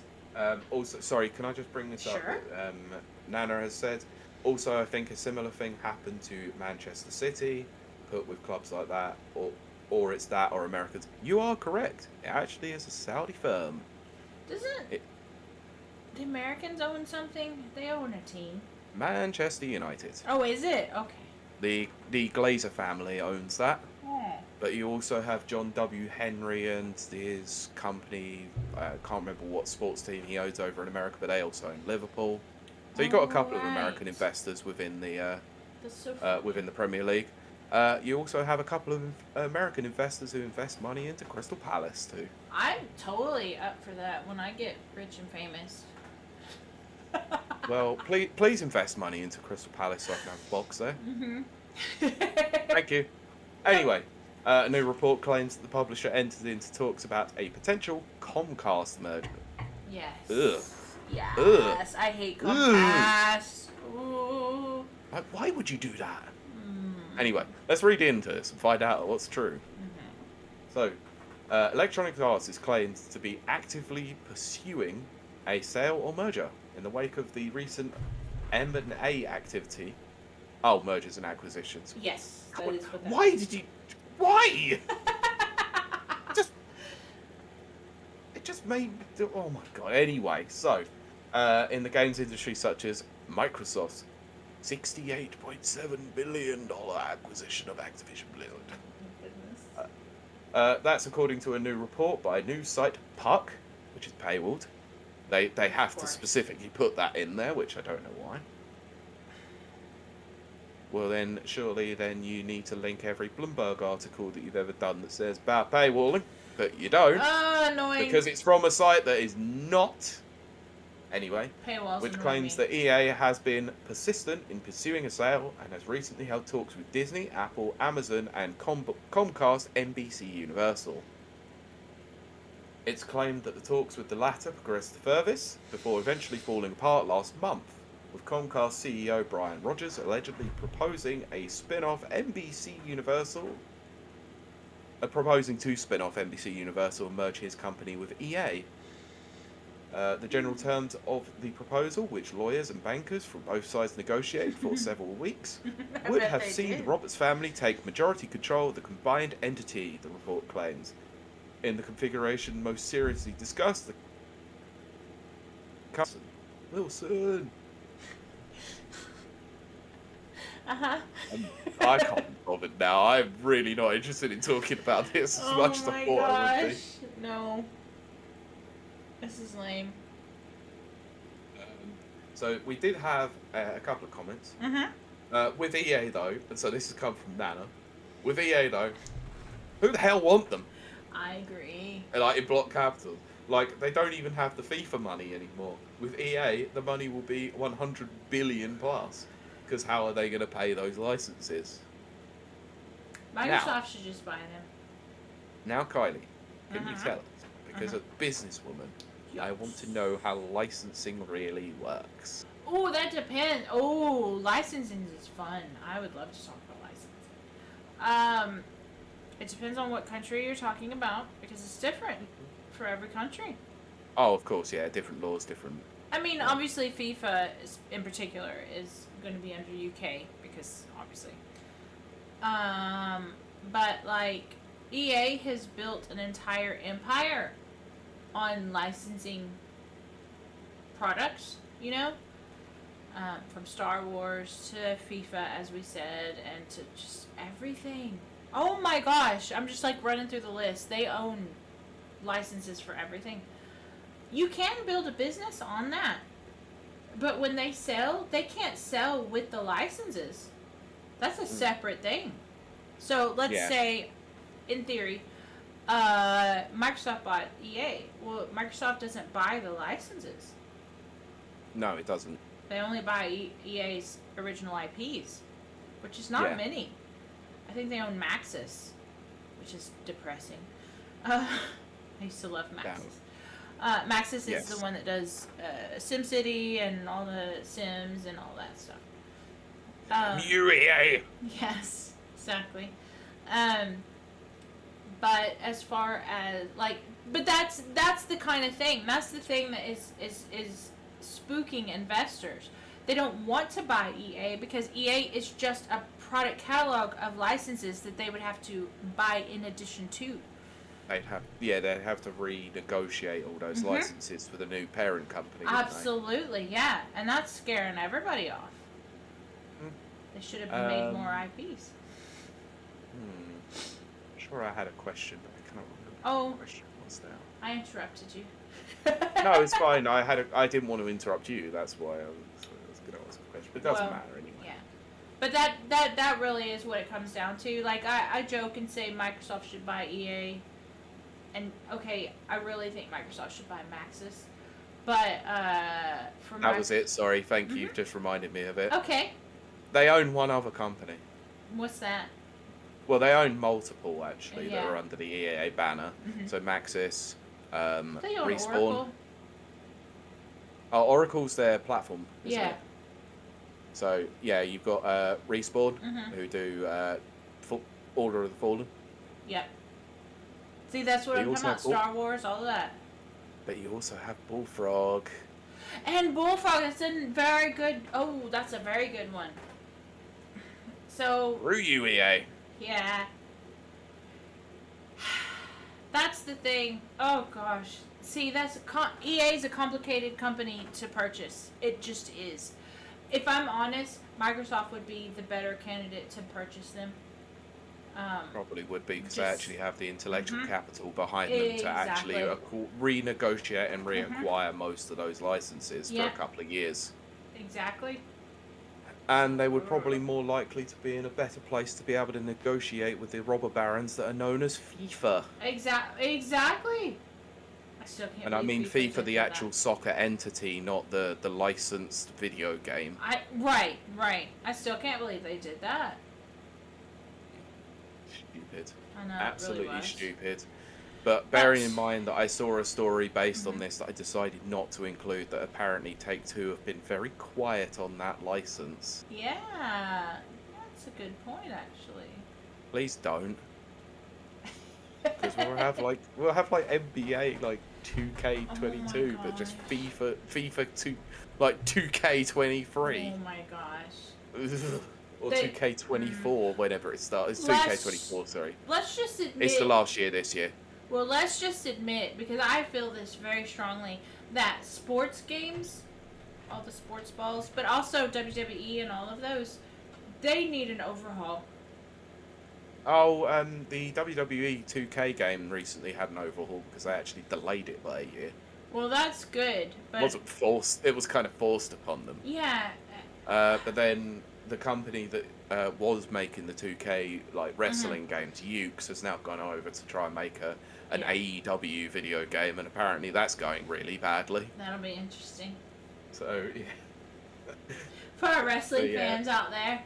Oh, goodness. You know what? I will say this, and then we've got to move on because we're running out of time. AEW, I do like AEW only because they have a lot more female competitors. They seem to kind of push that better. I mean, that's just me. That's just a very abstract throwing that in there. Yeah. Look, I like AEW. I don't watch it frequently. Too. Yeah, I don't really either.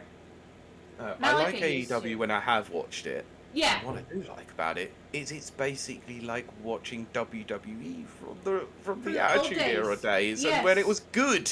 Yes, from good storylines, good characters, and absolute balls to the wall ridiculousness. I love it.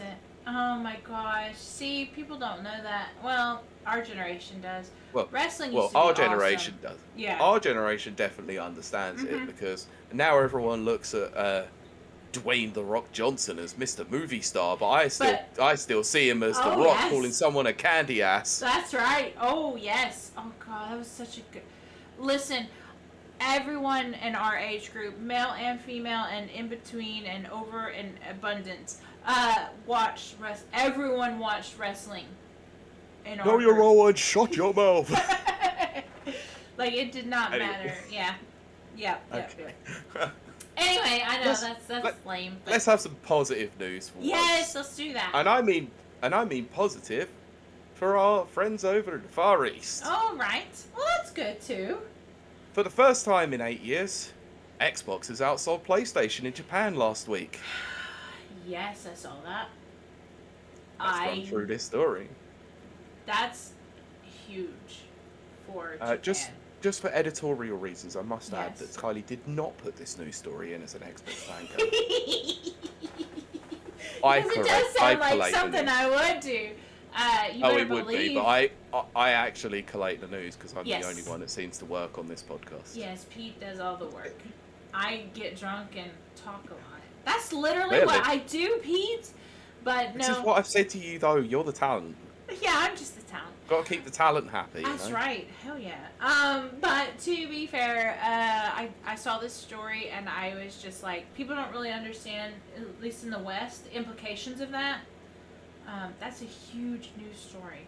Massive. It's massive. Let's go into it anyway. So, the Xbox Series S.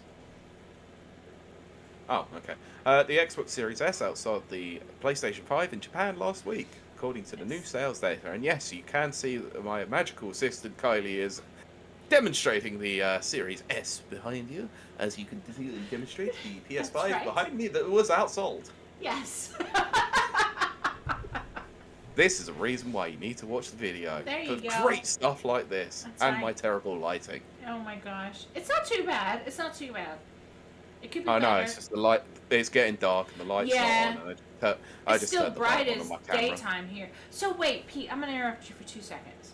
So, like, we're entering the time of year where Ireland is daytime until 10 o'clock at night. Do you guys get that? Or is that just... Okay. Yeah, same here. Absolutely love it. It's brilliant. It's very cool. I had to get used to it. It took me a couple of years, but I like it now. But anyway. According to the sales data published by Famitsu, the Xbox Series S on its own, not including Series X, sold 6,120 units. Whereas the PS5 and PS5 Digital Edition, so yes, they're combining the both, sold for a combined 2,693 units. Right.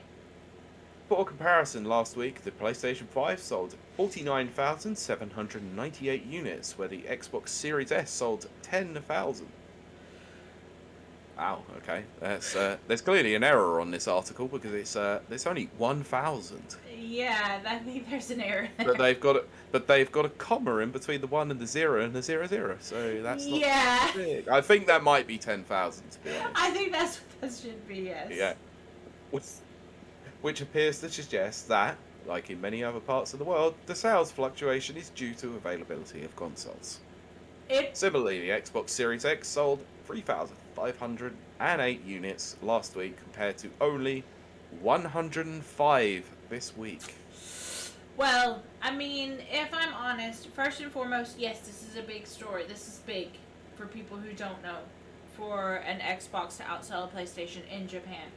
But I do have to add a caveat, which is it is availability. I mean, let's be honest. It's availability. Yep.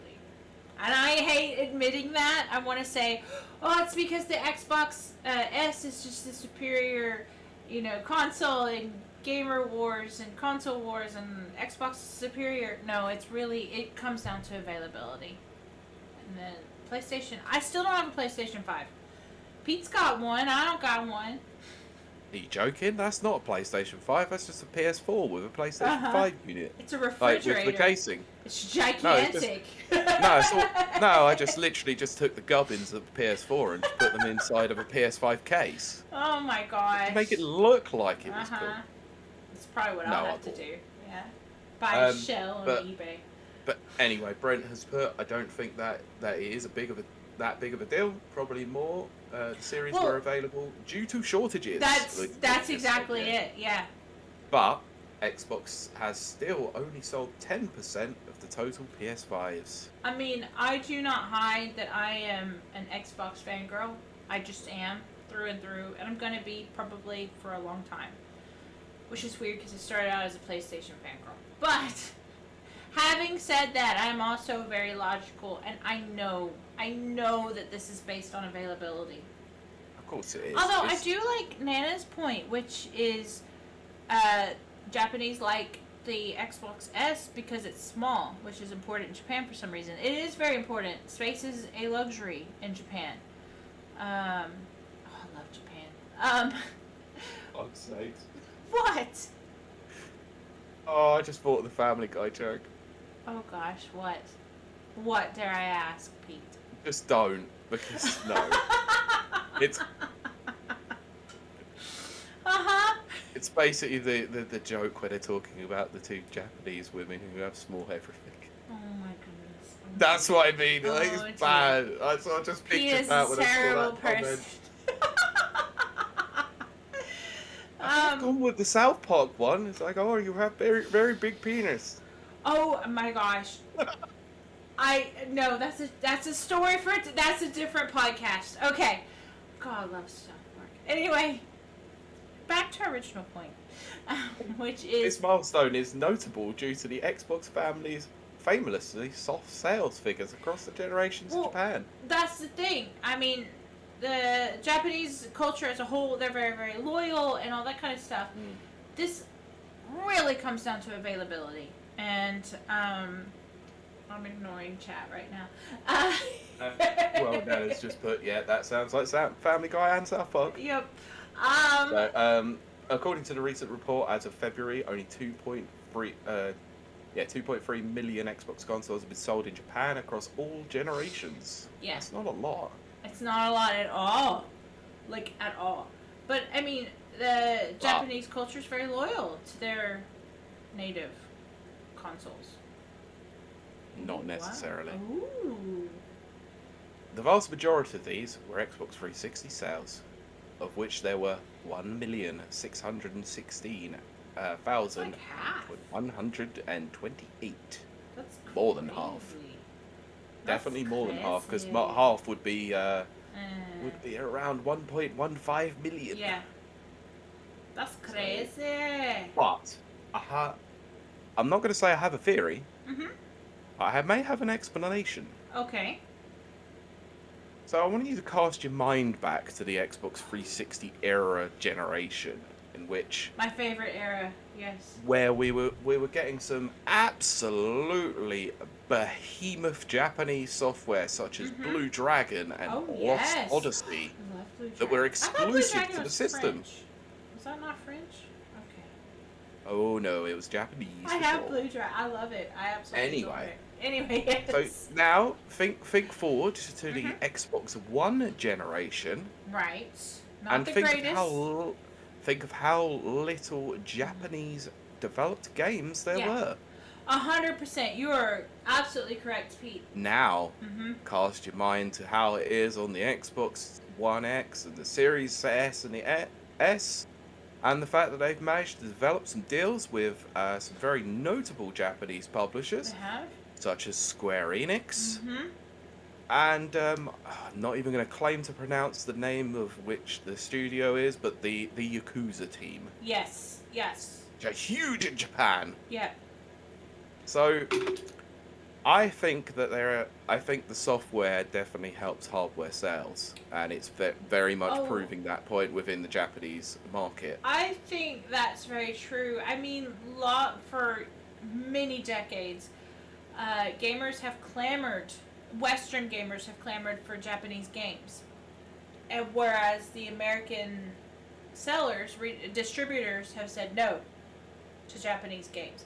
But the minute they allow Japanese games to be distributed on the console, it blows up. It absolutely blows up. It blows up in Japan and it blows up in the West. And But you don't really see the same with many Western games over No. on the Japanese shores. There's It's- only a very select handful of Mhm. Xbox games that have ever seen some kind of Yes. success. it's a very different type of storytelling. We've talked about this in previous episodes, just through my education, like uni and stuff like that. The Japanese storytelling is very, very, very, very different than Western storytelling. But I think it's easier for the Western people to embrace Japanese storytelling than it is vice versa. But we see that because we see it all the time. Western people going, please give us this Japanese game. Give us this Japanese game. Give us this Japanese game. I mean, the controversy around Mother is another one. And yet, we never get them. We don't get them. Because they think they won't sell. But then the minute they release them, they do sell. I wasn't even just going to talk about games in this one. Look at how it is narratively when it comes to anime. Anime, that's exactly. Oh my gosh, it took forever for anime. I mean, I was like 16 watching anime. That tells you how long it's been, and I'm like old now. It tells you how long it's been for anime to break into the mainstream Western market. But it wasn't because the people didn't want it. Oh, we wanted it. Me and all my friends in school, we wanted it. But the distributors wouldn't. Yeah, exactly. It's like, oh, I don't know.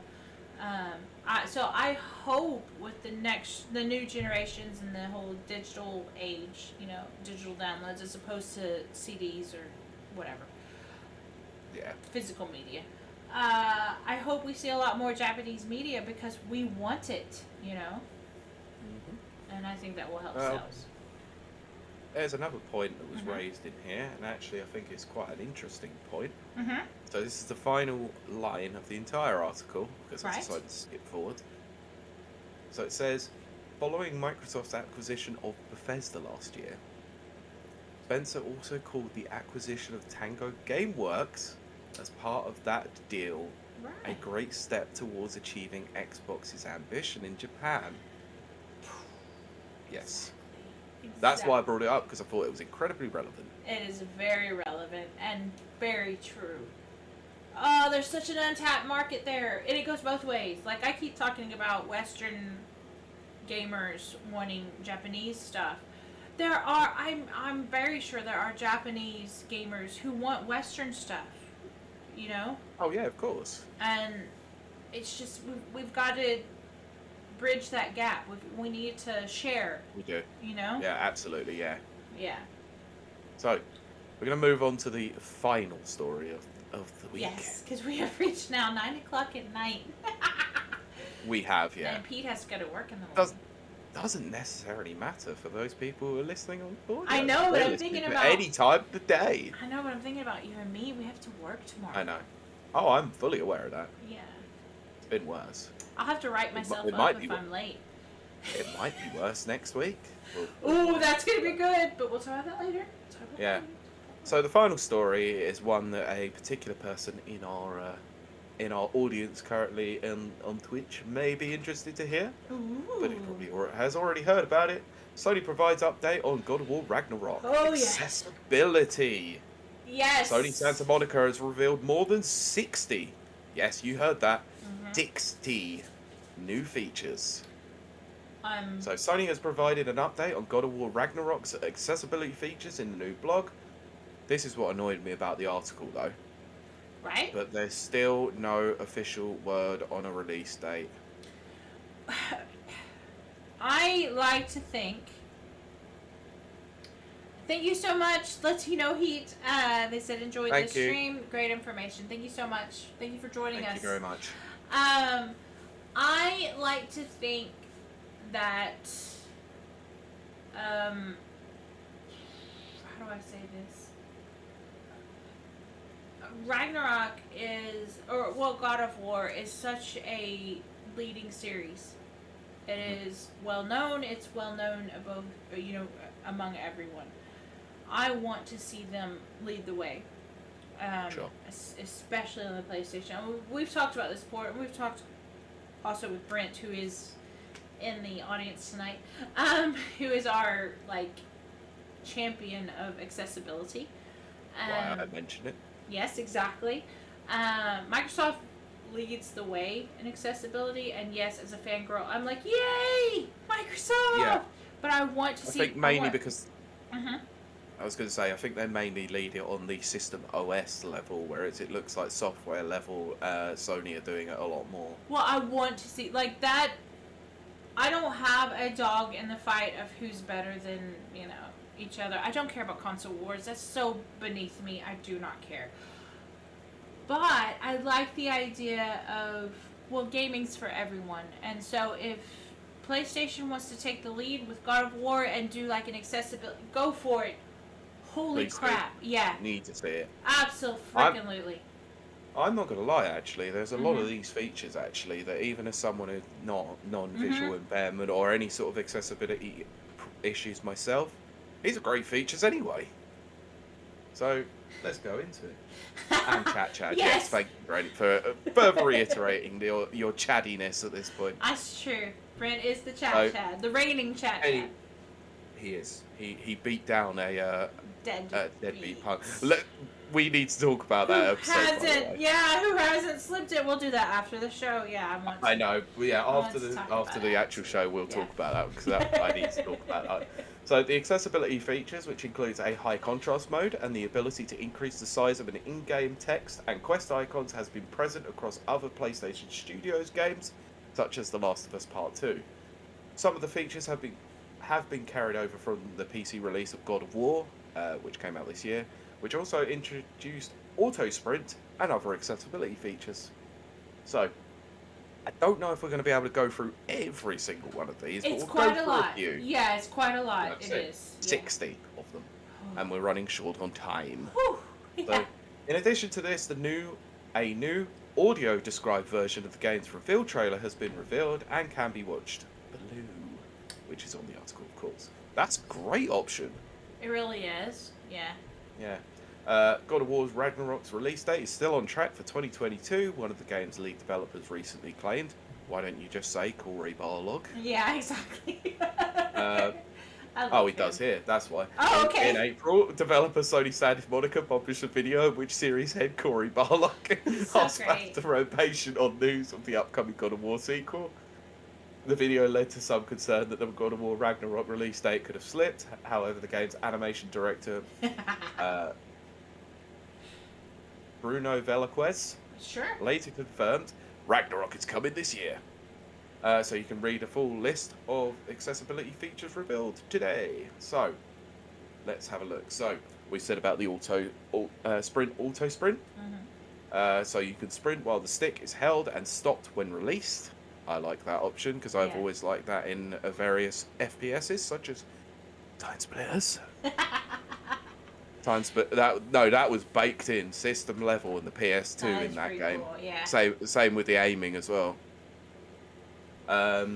Persistent dot, always on reticle. So if you need additional focal points to reduce motion sickness, or just want a persistent reminder at the center of the screen, we can offer the ability to turn on a center dot in 3 different sizes and 7 different colors. I like that.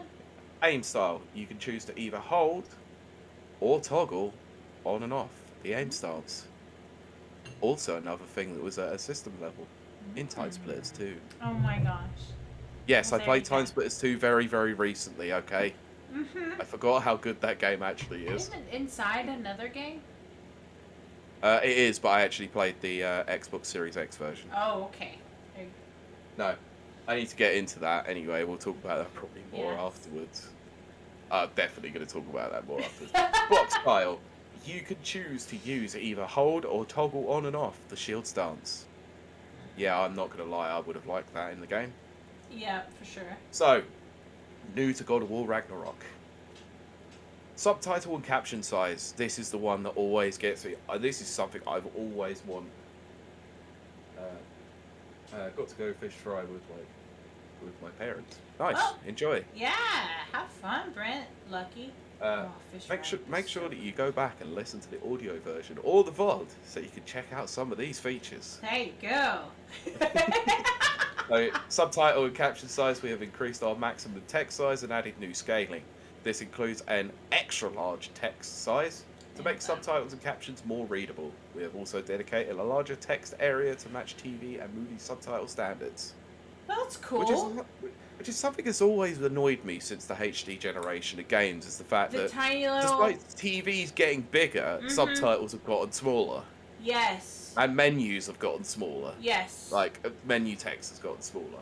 Very true. So, subtitle and caption colours. You can adjust the colours of speaker names. Yes! About time! Like I said, this is something I actually really want as well, as someone who doesn't suffer with accessibility issues. I just think they're nice additions, Yeah, but obviously absolutely. to someone who has the accessibility issues, I can imagine these are an absolute godsend to them. So you will be able to choose between 7 different colours. Woohoo! Speaker names, retained options from 2018, as in God of War 2018. You can show and hide speaker names. You can set the size independent of the UI text size. That's a good option too. Captions. With expanded sound effect captions, we've added several new ways to understand in-game sound. We've added captions to both cinematics and gameplay to provide a rich understanding of the soundscape of the world. You can also enable captions for critical gameplay information to assist with puzzles and narrative understanding. So those are a lot of much theme, let's say. So high contrast activation customization. Select off, on, or always on for gameplay only. This excludes cinematics. High contrast mode can be set to toggle on and off with the swipe from a swipe for easy access. This mode will automatically disable when in settings menu or character menu. High contrast color customization. Select a color palette that fits your playstyle and adjust individual colors for characters, enemies, and items. So this is highlighted by the image of a very, very blue Kratos and a very yellow Atreus. Right. In the image. That's very cool. So navigation assistant, new to God of War. This camera navigation system allows you to orient your view towards your compass objective. When not in combat, pressing the navigation assistant button will orient your view in the direction of your next story goal. Traversal assistance, gap jumping, vaulting, mantling, and other traversal features can now be automated. That's very cool. Assistance Plus adds interaction-based moves like climbs, crawls, and squeeze-throughs. So there's some audio cue stuff there as well. I'm sure there was more, and I remember one of them is that, because this is not the full list, clearly. Right. One of the options, I'm really happy about this one, a complete controller rebinding option. Oh, yeah.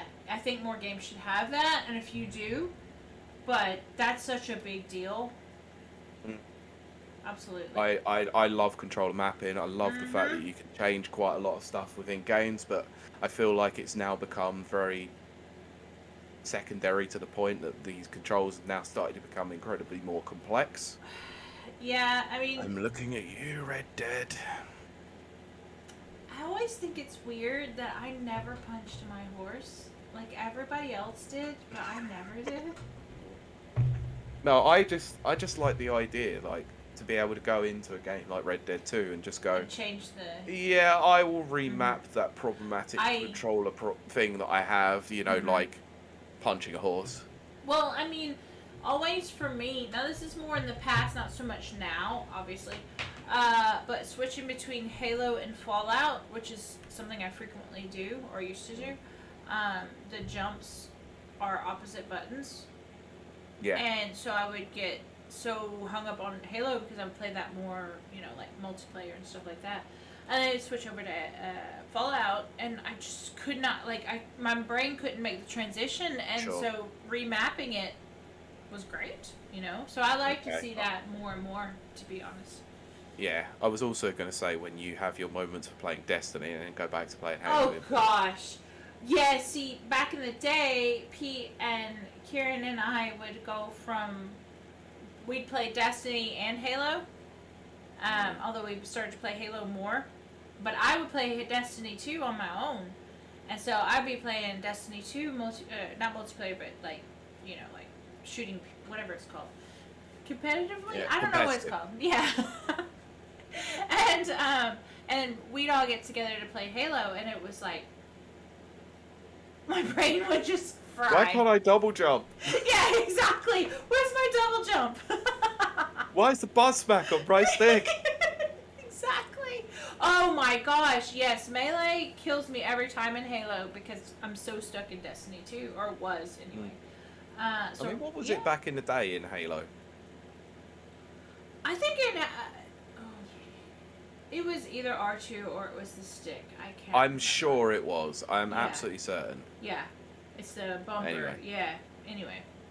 That's the news. And that's a lot of accessibility for God of War.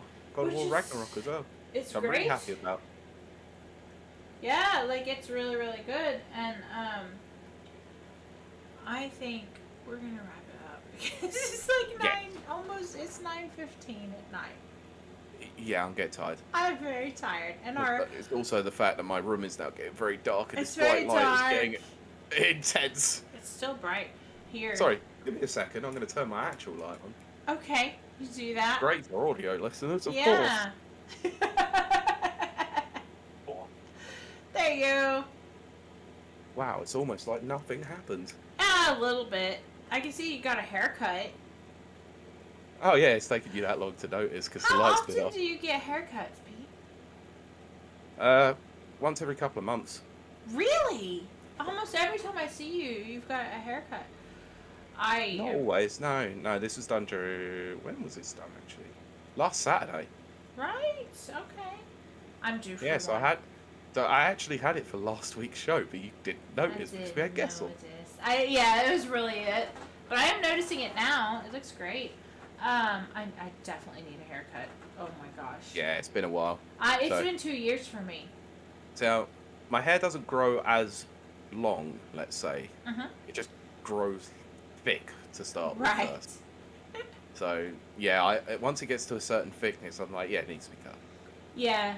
Well, my hair grows thick and fast. It Yes. Oof. I've been Mm. cutting my own hair because it's just crazy. It just grows so Yeah. fast.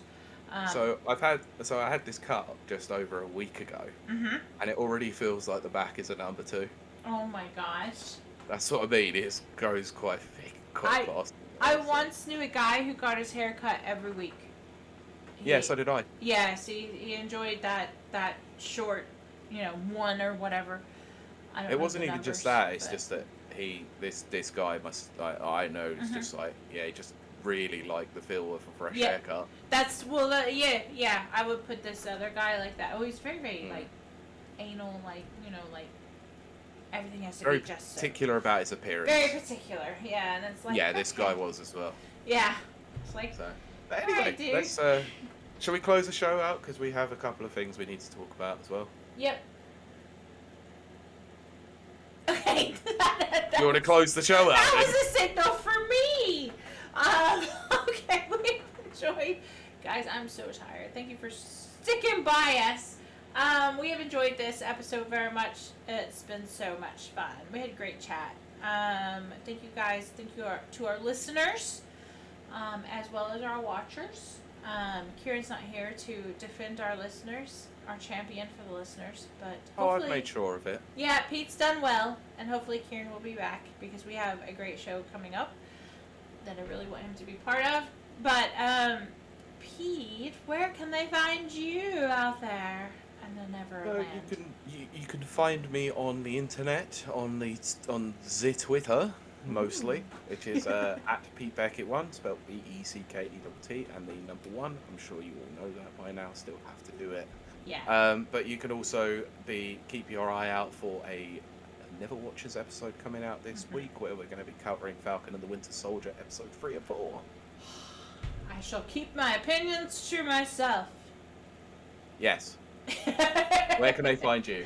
If you want to, I don't tweet about games as much as I should because right now, I'm not gonna lie, I'm playing Viscera Cleanup Detail, which is a very, very old game. But I wanted to go back and complete a few things that I hadn't completed. So, Cool. yeah, so it's gonna be very boring on my feed. But if you want to follow, it's Kiley Tagreet, KILEYTHGREET. And I think that's gonna do it for us, Pete. So Not quite. Oh, Not quite, because we Okay. have to make a small announcement on this one. oh, okay, 2, actually. okay. So, I just wanted to let some people know, over the next few days, you may see a bit of weirdness happening with our podcast feed. Oh yes. So, please be aware of this. It's very good. Pete. It might prompt you to want to download our entire back catalogue. Oh right. Don't do if you have auto download on, let's say. Oh dear. So be aware of that because Podbean is one of those offending podcast players that will do that. Oh, right. But there is a reason behind this. Because I have spent the last year, and I kid you not, the last year, Yep. going in and remastering our entire back catalogue of episodes, so there should be a slightly different sound quality on them. It will still retain all the old content, so if the old episodes included the old theme music, it would still include that. Right. But the audio has had a noticeable bump in quality, so which is amazing. But we may also be changing our podcast provider as well, so there might be a bit of strangeness in terms of that changeover, so please just be patient with us whilst we work that one out. Yeah. So I will, once it's fully done, because all the episodes are remastered and uploaded and ready to be transitioned over, so if you've got any strangeness, please let us know. We will work on whatever issues happen. Yeah. But this is the big one. So Yes. you may not see an episode streamed from us next week. We have reasons behind this. Oh, yes. So we are due to be doing an interview with a very notable person within the games industry. But due to the time constraints in which we are under, we figured that a stream at probably 11:30 in the evening for the UK listeners was probably not a good idea. Right. Because our guest is coming to us from the land of the rising sun. It's true. It's going to So- be a very good episode. I'm just going to announce it now. We have managed to acquire the services to talk about a particular thing that had happened recently with one Daniel Lindholm, who has created music for Street Fighter and Resident Evil. Oh, yes. Big dude in this industry. So there will be an audio-only version, unfortunately, next week, which should maybe be out on the Friday, so that will be in place of your usual Sunday episode, or Monday when you hear it. But we will try and put a video version out on the Eventually. YouTube channel, so keep an eye on Yeah. that. So, but yeah, just wanted to let you know that that is next week's episode, and it will come to you a few days earlier than normal. Yeah, it's going to be good. It's going to be Looking so forward good. to it, but I'm Yeah. not looking forward to that time, though. I know, I'm not either. We're going to have to So- try to keep it short and sweet if we can. Well, it's but going to such be a about good- no more than 2 hours, probably. Yeah, So exactly. But don't worry, it's- it'll be our usual length, nothing more unusual than that, but it will just be out a little bit earlier than Yeah. normal. But I just shook my camera. I think we need to wrap it up because Pete, we've been going over 2 hours now. Did you know that? We have, but we'll do a little bit on the stream to close out, though. A little bit, but I'm tired Mhm. and hungry. I'm like a Victorian child. So we are gonna wrap this up. Thank you so much for joining us. We've had a wonderful chat, and of course our listeners are always amazing. So that's gonna do it for us. We will see you and talk to you next week. Bye. Bye. That ends our podcast version. I am Yes. so tired. We'll do about 3 minutes here. Do a few minutes, yeah. I So don't- there was a few things I wanted to mention afterwards, Oh, okay. like I said. So did you get a chance to listen to What the Frick Do You Want episode of the week? did. The one where we were murdered, unceremoniously murdered. Yes. Yes. Yes. Yes, The I did. the battle royale episode between Mr. Deadbeat and Gadget from Modern Escapism, Yes. where they basically simulated battle royale with every single guest that had been on. Such a good idea. It really was, and they used D20 dice, which is just so good. Which is also very fitting because Gadget is obviously a Exactly. DM for D&D. So Like you couldn't pick I think a it's the better. fairest way. Yeah, I was gonna say you couldn't pick a better person to. Well, we'll Yeah. say DM that episode. Basically did DM that episode. The only thing that I don't want to say disappointed in because that's too strong of a word. I would like my death to have been more detailed and glorious. Oh, it would have been awesome, yeah. But yes, But, overall, it's a good episode. but I must mention as well that the guest the week before, which was Super Natty Cat on the 51, did give you a good shout out, actually. Oh, right. I have that lined up in my podcast. I haven't listened to it yet. That's this week. Yeah. She said something. I did like the episode with the boob lady. Oh, yay. Yeah. I've been looking at some of her stuff, and absolutely. Woo. Yeah. That's so good. Anyway, so the reason why I mentioned this is, like I said, we were very unceremoniously defeated in said episode. Everyone was defeated, if we're honest. Of course. I had a couple of highlights. I think Deadbeat getting killed by Oodles through AIDS was freaking hilarious. That was like perfect. That was perfect. That was so funny that those two got paired together out of everything. You could not have planned that better. That is so good. I will say, right, that I came up early. You did. You were in the beginning. It's true. I want to say I'm incredibly annoyed by what they said. I can't, because they're so incredibly accurate. I was gonna say, I was like, yeah, Pete is fueled by anger. It's true. Yeah, the old gamer rage does not get me very far. It was very accurate, and I was just sitting there laughing my ass off at it because it was just so spot on. Oh, it was so good. Oh yeah. And yes. I mean, they're probably right about the fact that I'll probably get killed before a Dream Theater song even actually drops. That was hilarious. They were like, before a Dream Theater song ends, or before the intro ends, or something like that. Before the intro ends. Yeah, that was so good. And that's the thing I love about that, is that Gadget is also a fan of Dream Theater as well, and has been back in the day, so he knows how wanky it is. So. Oh, that's so good. Well, I do want to say, as a Texan and as American, yes, we are all born with guns. They just give us a gun at birth. So. I'm trying to remember who it was that defeated you now. I might have to go back and listen to that again. Yeah. Go for that. But it was, I think it was pretty accurate as well. Though. It was funny. It was very good. Yeah, it was a good laugh.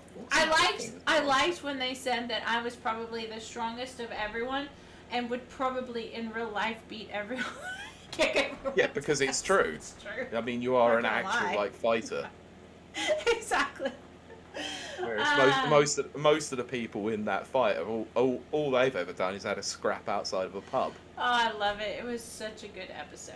So shout out to Deadbeat for that, because that was really good. And I tweeted about it, but it really did make me want to kind of draw like all the battles out and stuff. I just don't have time, but yeah, I know. I was like, oh, I can see this perfectly in my mind. Oh, look, if you decide to do it, I'll actually take a picture of one of the Dream Theater shirts that I've got, so you can at least emulate that perfectly. That's hilarious. That's so good. Oh my gosh. There was something else, but I can't remember what it was now. Specifically about that episode, or you mean in general? No, I said there was a couple of things I wanted to mention afterwards, but I can't remember. I'm so tired, Pete. It's like 9:30. Yeah, me too. That's why I can't remember. I'm old now. Okay, well, technically tomorrow I'm even older. I'm still older. By a couple of months. Still older though. No matter how many times that you try to claim I'm old, I can still just go, but I'm older. I will say this. I do not feel old. I do not move like I'm old. I can still do a cartwheel. I don't even look old. But yet, people keep telling me I'm old. Oh, gosh. Thank you, Nana. I keep getting told that I'm old, but I don't feel it until I have to get up and start making old man grunt noises. My sister, I saw my sister, like, my younger sister, she posted something, I don't know, today or whatever. She's like, me and my middle-aged, I'm a middle-aged woman with her friends, out with her friends, and I was like, why do people keep saying I'm middle-aged? Like, everyone keeps telling me I'm middle-aged. I think of middle-aged at 50.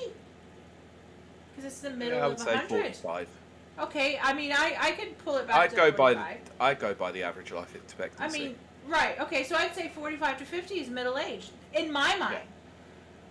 Yeah. And people keep telling me, oh, you're middle-aged now. your body's gonna start changing, Kylie. And it's like, I've been the same since when I was 16, I looked 34. So I'm like... Wow, you haven't aged a day then. Exactly. I did the Andy Warhol method. Or the Benjamin Button thing. Or the Benjamin Just Button been thing. the other way. I actually think so. Like, one of my teachers saw me at a reunion, and he was like, I think that's insane that you look younger now than you did when you were in school. I was like, I just aged backwards. It's those Scottish genes, you know. It is, yes. Well, I mean, if you know my actual last name, I mean, I am the Highlander. I am immortal. I'm going to be honest here and actually say this, right? Because I don't know if you quite picked up on it before. What? But there is an episode before where you did actually say it. I would not be surprised, because sometimes I forget. A couple of weeks ago it happened. Was it really? Yeah, because like... It might have even been last week.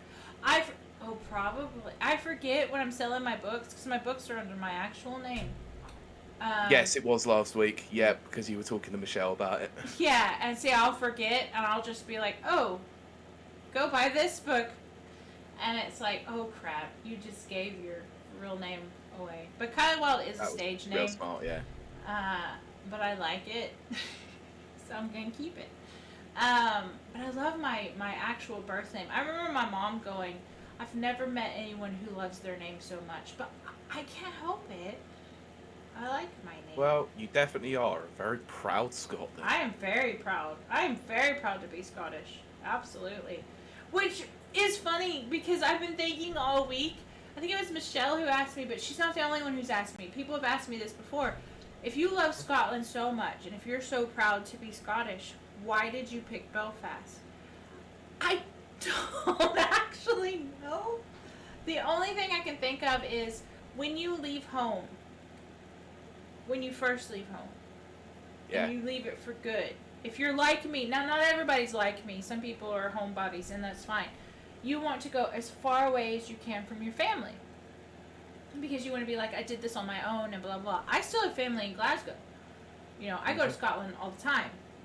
And it's like, but in Belfast, I am my own person. Does that make sense?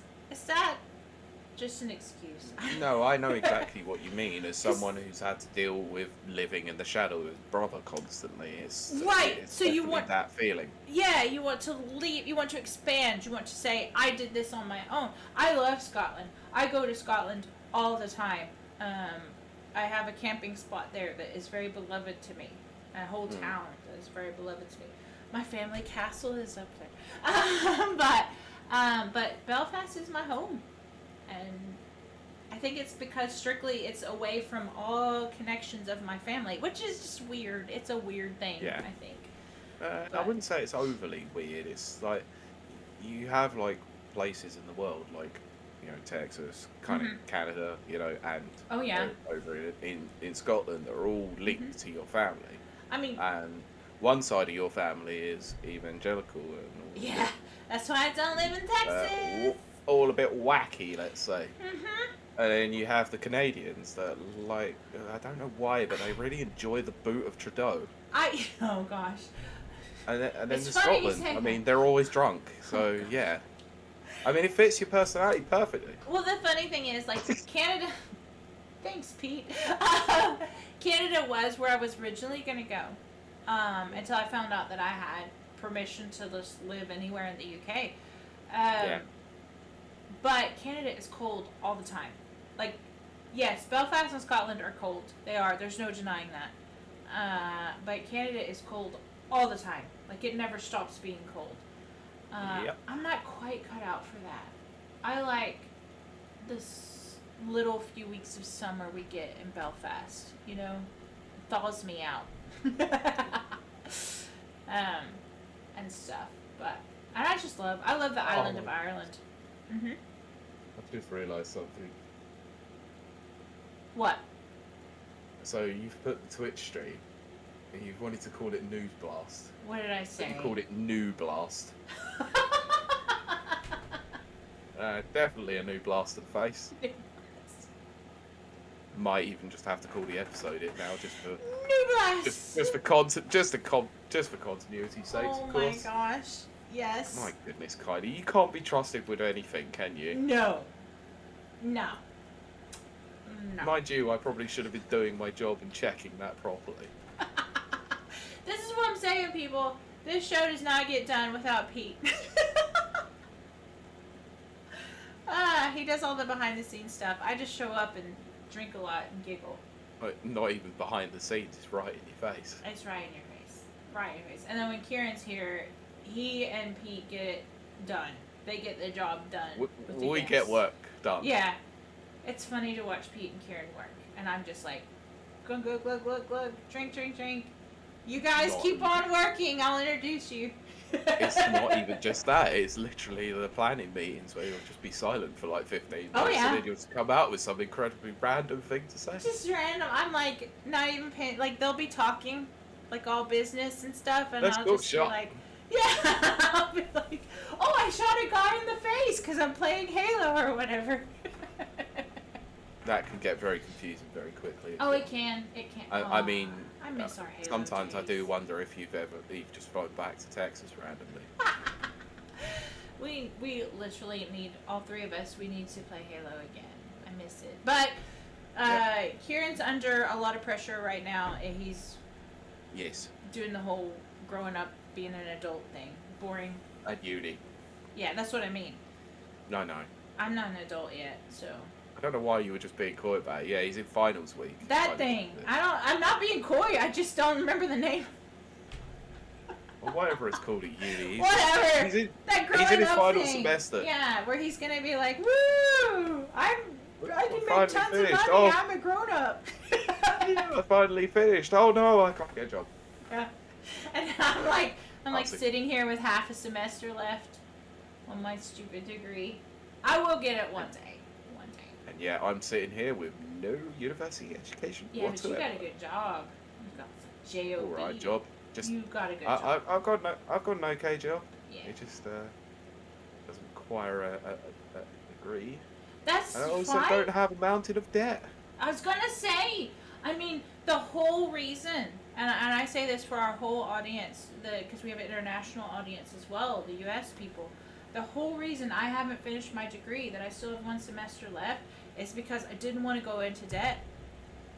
U.S. debt, student debt, is ridiculous. It's ridiculous. Ridiculous. I have so many friends right now that have their full-fledged degrees and still are paying off student loans. I'm just like, Yeah. if I had to make the decision all over again, I'd make the same decision. I'm glad I chose not to. I am too. Yeah. I mean, I own my own business, and I live in Ireland in a big giant house. Yes. But anyway, I think that's us done. What? I think that'll be us done. Yes, that needs to be us done because I'm rambling, and this is like a really long show, Pete. We have not done a 2.5 hour show in a long time. No, well, I mean, the recording itself is an hour and a half. Is it really? Well, that's okay. That's good. Yeah, so we've done. Because we rambled so much in the beginning, right? That was so good. Okay, we're gonna go now. Yes. Okay. Thank you for joining us. Thank you so much. And we will see you at some point in the future. Well, you'll see the audio version go out at some point in the future. That. Anyway, bye. Okay.